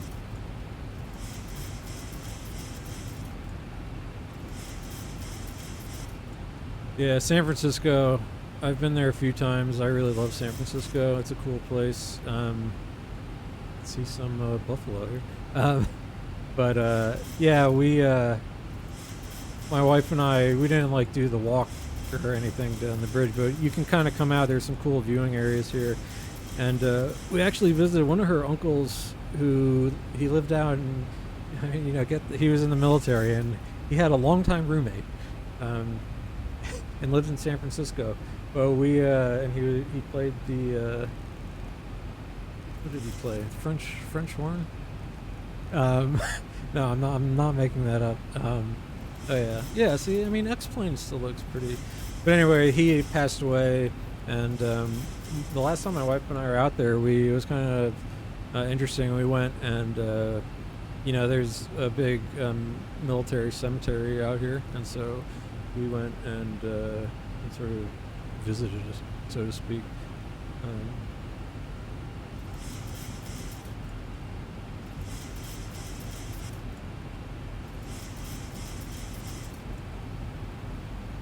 Yeah, so I could mess around with my view distance a little bit, 'cause it does seem like I feel like I'd like that to still render in at this distance, but all right, don't worry, FMC. Yeah, so don't do anything I'm doing here. This is all for fun. One thing I will do is go ahead and I'm going to reprogram our arrival. Yeah, I've got lots of lag. We'll still do that on, what are we doing? 28 right. ILS 28 right. I don't want to go to Eddie again. Let's just, what's our first waypoint there? Or the first approach for Exmouth. Yeah, we'll just go second.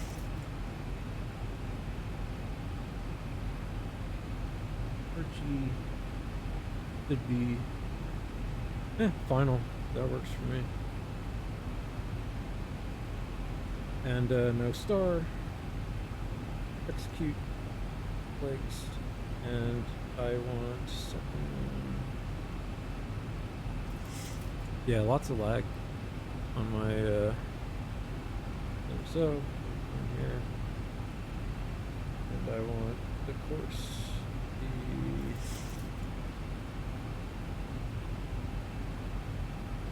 what did we say?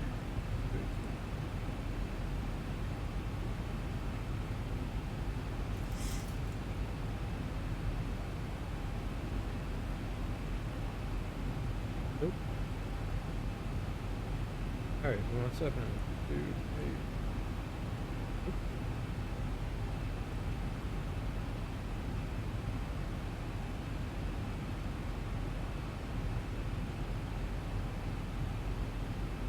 Alright, there we go. That gives us an extended center line out.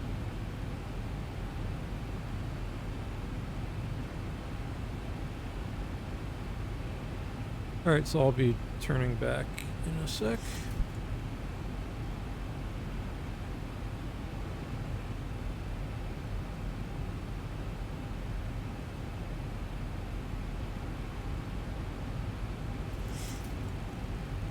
Alright, let's head back that way.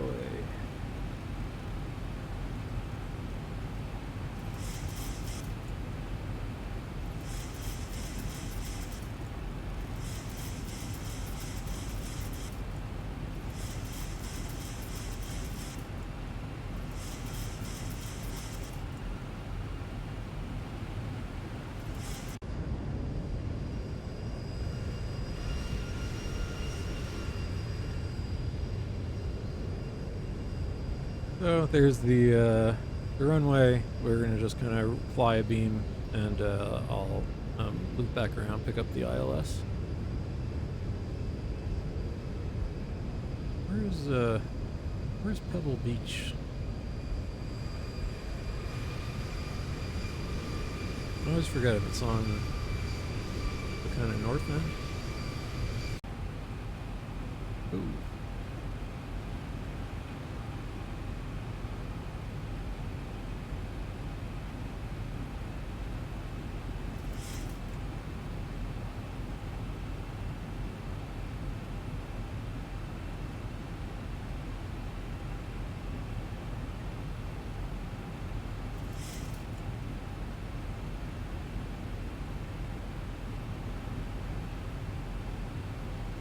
All right, we're go ahead and set my start switches to continuous. Get ready for our actual landing. Altimeter, I can check again. Still 30.03.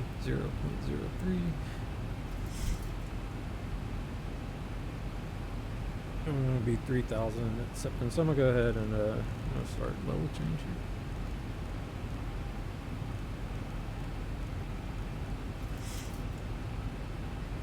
Okay, let's go. Level change.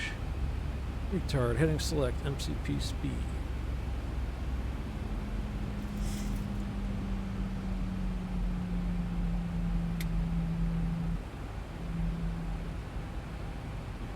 I should have looked up what the United terminal was.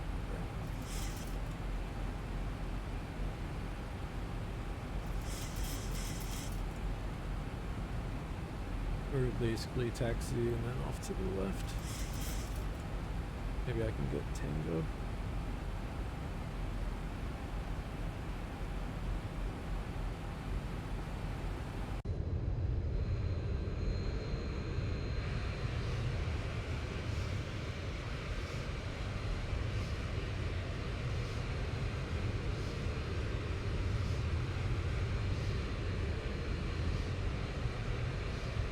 And there's a what is I don't even know what they call where the 49ers play anymore. Candlestick. Out here somewhere.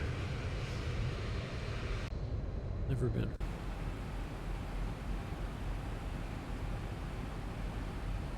All right, so we are heading outbound.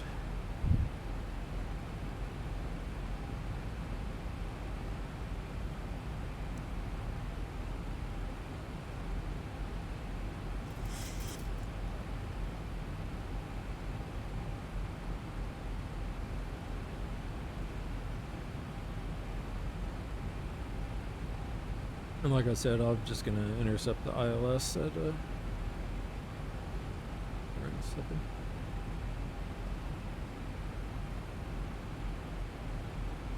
We want to be 1800 at Samoa.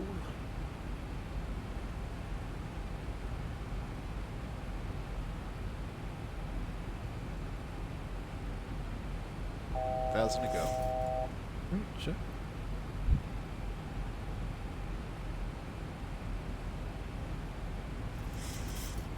Okay, ILS is plugged in. Looking good.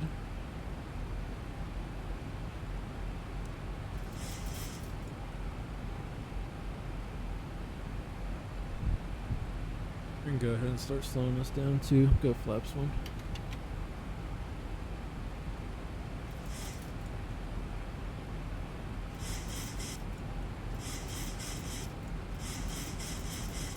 Like I said, partially because it takes me forever to slow this Z-bow mod down. Alright, flaps 1 speed.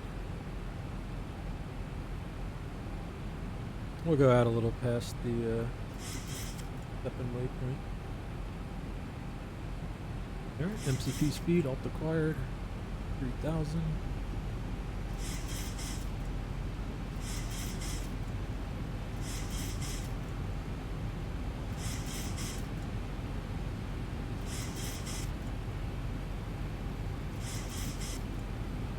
Alt hold.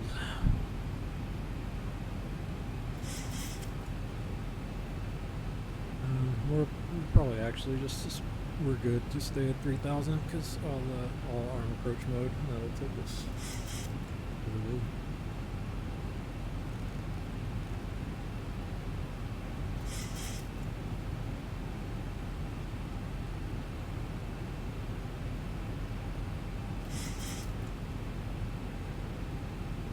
Missed approach is climb 3,000. Head out to BOR. Got it.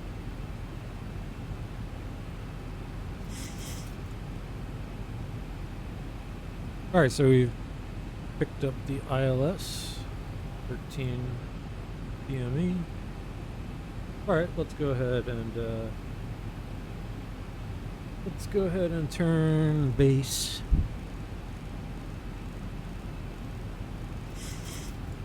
I will keep slowing down.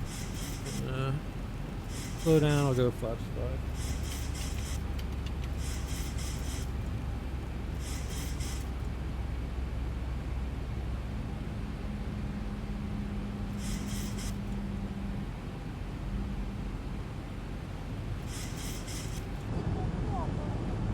See the flaps coming out there.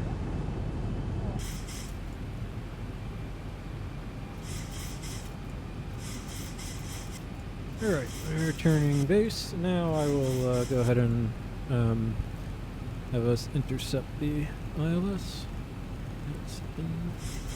We could go direct. Alright.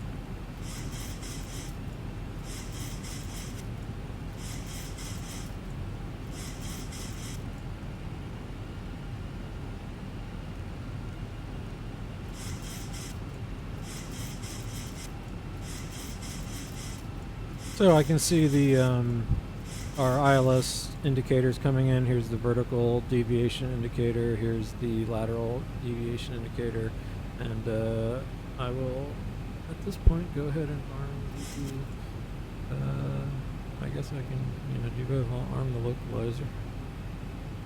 All right, VOR lock. It's gonna turn itself on, and as that vertical deviation comes in, we will we can go into approach mode. So VOR lock. And let's see how the ZPO sometimes gets a little squirrely, but all's looking good. Approach, and we have glide slope lock. And so we will start heading down. And we look out here. Here is where we're headed. 25 right, not a taxiway.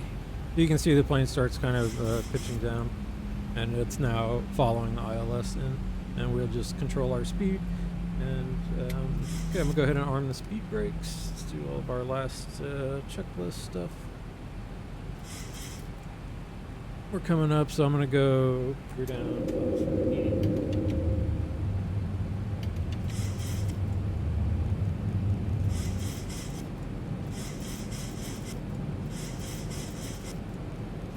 And keep slowing down to get to our rep speed. And it's time for final config. That's 30. Check.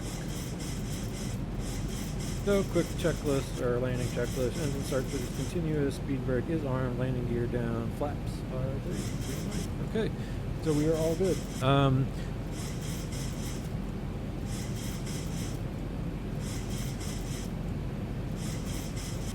So we have a little bit of tail end, which is a bummer. Reset the heading plug.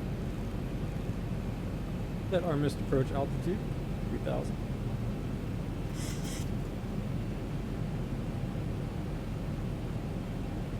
And what I'll be doing now is I'm gonna pick out the auto thrust so I can get a feel for the aircraft. Usually around kind of 60% M1 seems to be a good spot. And alright, things are looking good. So maybe we're touch fast, not too bad. And now I'm just following my instrumentation. I can see the park happy lights now. That's telling us whether we're high or low. And about 1,000 feet, I'm gonna dump out the autopilot. I'm going a little fast, so I'm gonna kind of drop this down a little here. And once I get to 1,000, I'm gonna go ahead and get rid of the autopilot. And follow it down.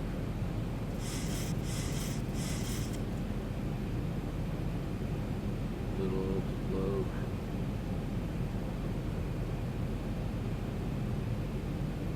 All corrections, I can follow the correct parkies. A little more thrust. Oh yeah, 1,200 feet. It's a little quick on my sync rate.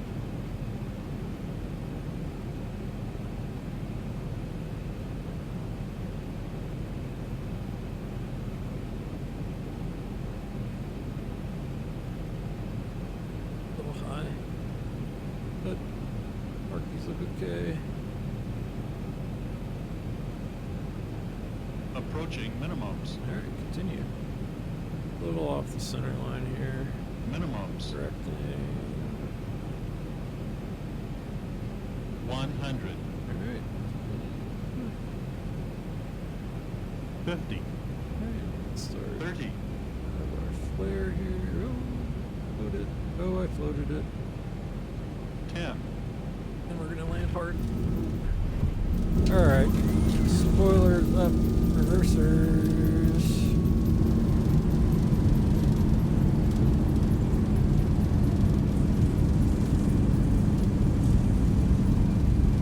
Okay. Go 80 knots. 80 knots. Manual brakes. We can reversers off. Oh, I wanted to make that.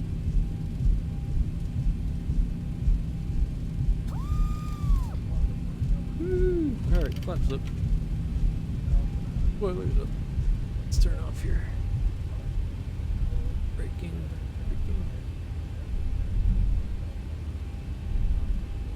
Wow. Terrible.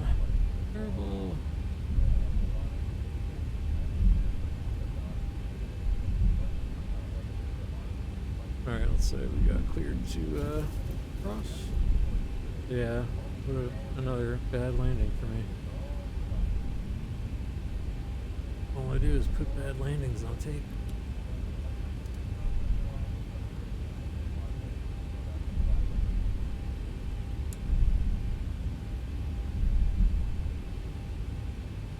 Alright, I'll go ahead and pull up on the apron. Come to a stop, do some of our after flows.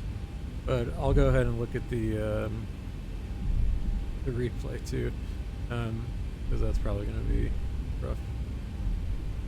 But yeah, I pulled up and the plane just took off. I didn't. I don't think I cut my thrusts appropriately. I'm just going to come to a stop here.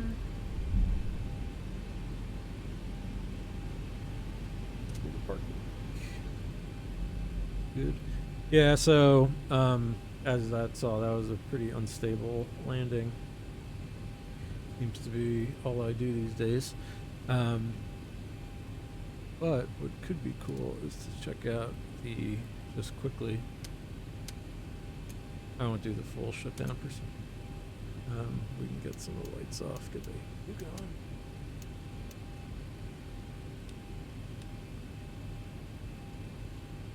Weather off here, terrain off there. Then we can go transponder standby. So yeah, this is the one cool thing. When I started recording, it was before I got X-Plane, but X-Plane has kind of a pretty cool replay mode that I really like. So that is what we'll check out now. And this was something that was super helpful in figuring out what I was doing wrong in the sim. So we can kind of watch our landing here. And I know already, it was just did not get the flare timed up right, and I think I had a little too much speed.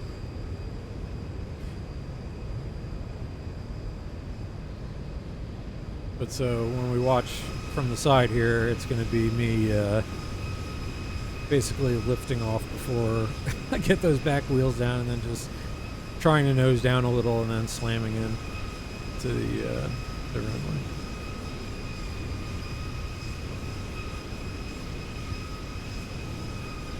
So we're coming, and I just, yeah, totally floated it, slammed it. Spoilers are up. There come the reversers.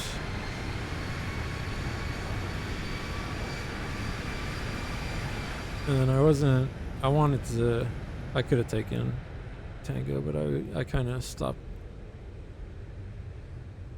checking my reversers. So yeah, let's run it back again. Let's look at this big boy. Yeah, just held the flare way too long.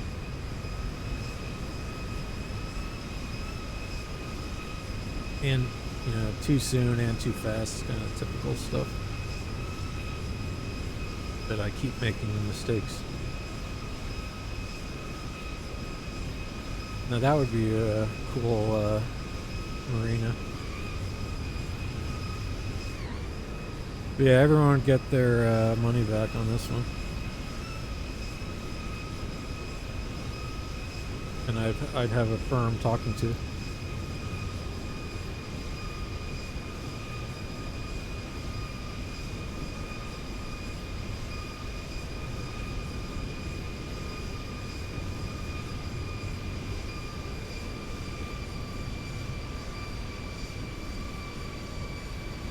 Yeah, I don't know why I pulled back so hard right there. I was doing it. I mean, I would have been right in the damn touchdown zone.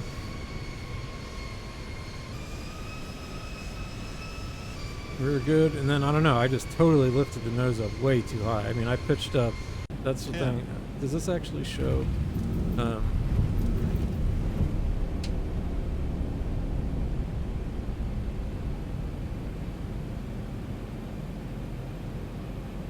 So yeah, if we look at this now, I'm okay with all this. 50. 50. Does it actually show yoke input? Yeah. 30. So 30 is when I started to do the flare. And yeah, I pulled the nose up.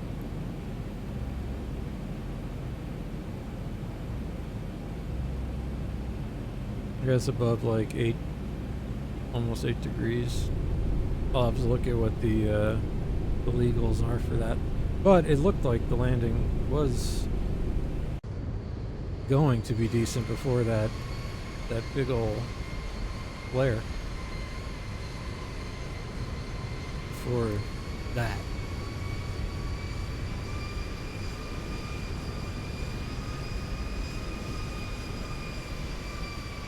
So yeah, just did everything too early. Oh. And then boom. So yeah, big bump, but we're down. We are down.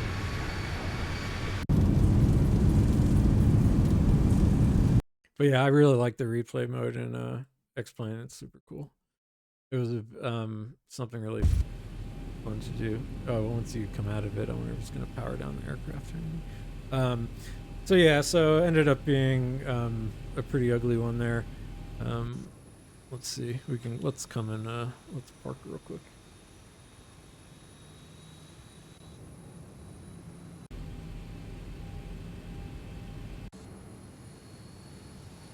But yeah, I've been having some pretty shit landings lately. Part of it, still getting used to the feel of X-Plane, but that's, really not it. It's just, I need to do better. But yeah, these are the kinks I'm trying to get out of my system before I, totally embarrass myself on X-Plane. I don't mind embarrassing myself, ordinarily, like now. But yeah.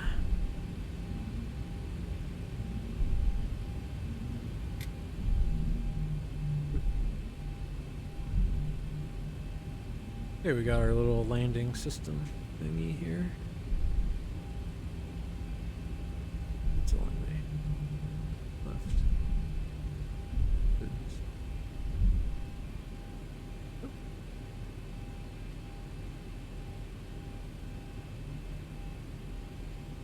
Well, the other day when I actually followed this thing, it took me pretty well off.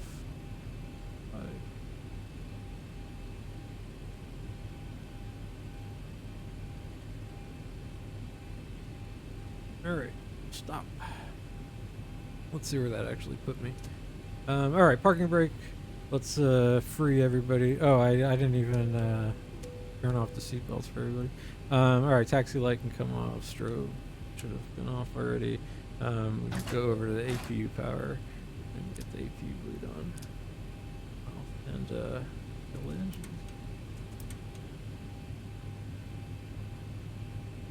Okay, let's see how that put us. All right, we're you know, crooked-ish, but we'll take it. So okay, more landing stuff to work on. Just not getting the right feel for that flare so far, but I'll get there. It's just take a little time. But it was still fun. I was glad to fly around San Francisco to see some of the visuals. That was another thing I was just trying to do today is see if how my X-plane is set up and if I like the way it's configured right now. And the other thing I'm going to have to do is figure out why I don't get plan mode over here on the EFIS. So that will be something for me to look at because that's a bummer. I was looking forward to this all working flawlessly. Flight directors come. So it works almost out of the box. Just something with that plan mode seems to black out. And like I said, I don't know if that's a me thing, but it does look like if I didn't have the EFIS panel on and I click over to plan, it wants to, but it's just not doing it.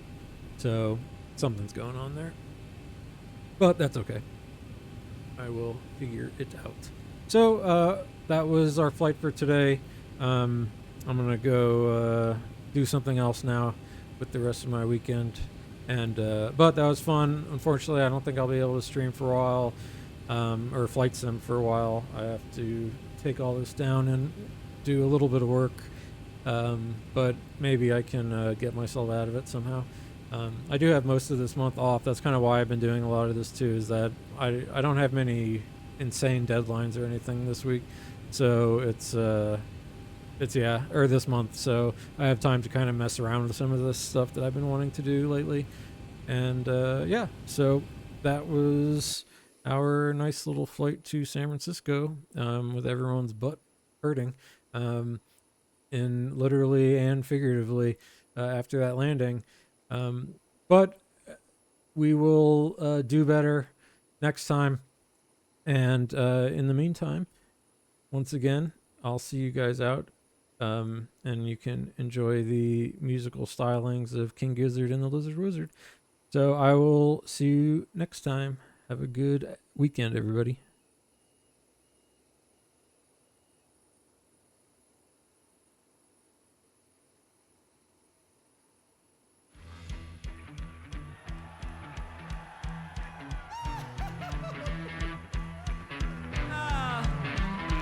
Sometimes I think I wasn't cut out for this world. Sometimes I just feel like just a scumbag to everyone. Yeah. Probably would have been better off, do my own thing. You're a scumbag, I man. think so, Andy. I do like eating the scraps. You like chicken? Chicken. I do like chicken. Good idea. This one's about them chickens in the sky. All right, I'll see everyone later. Enjoy some rats in the sky.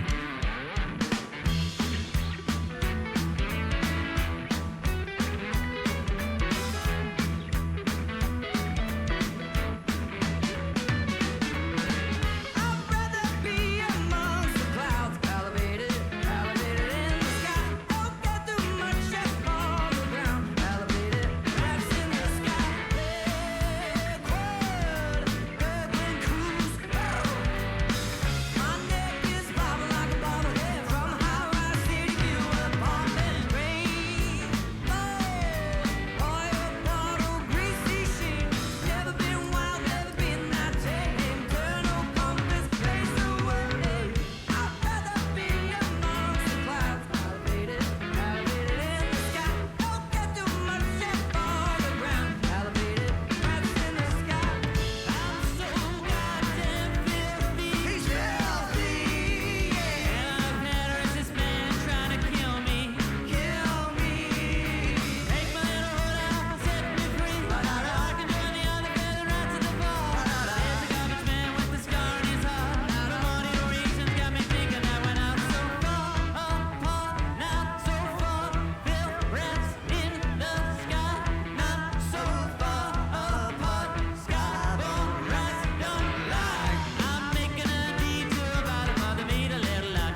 are my banquet, puddles are my wine.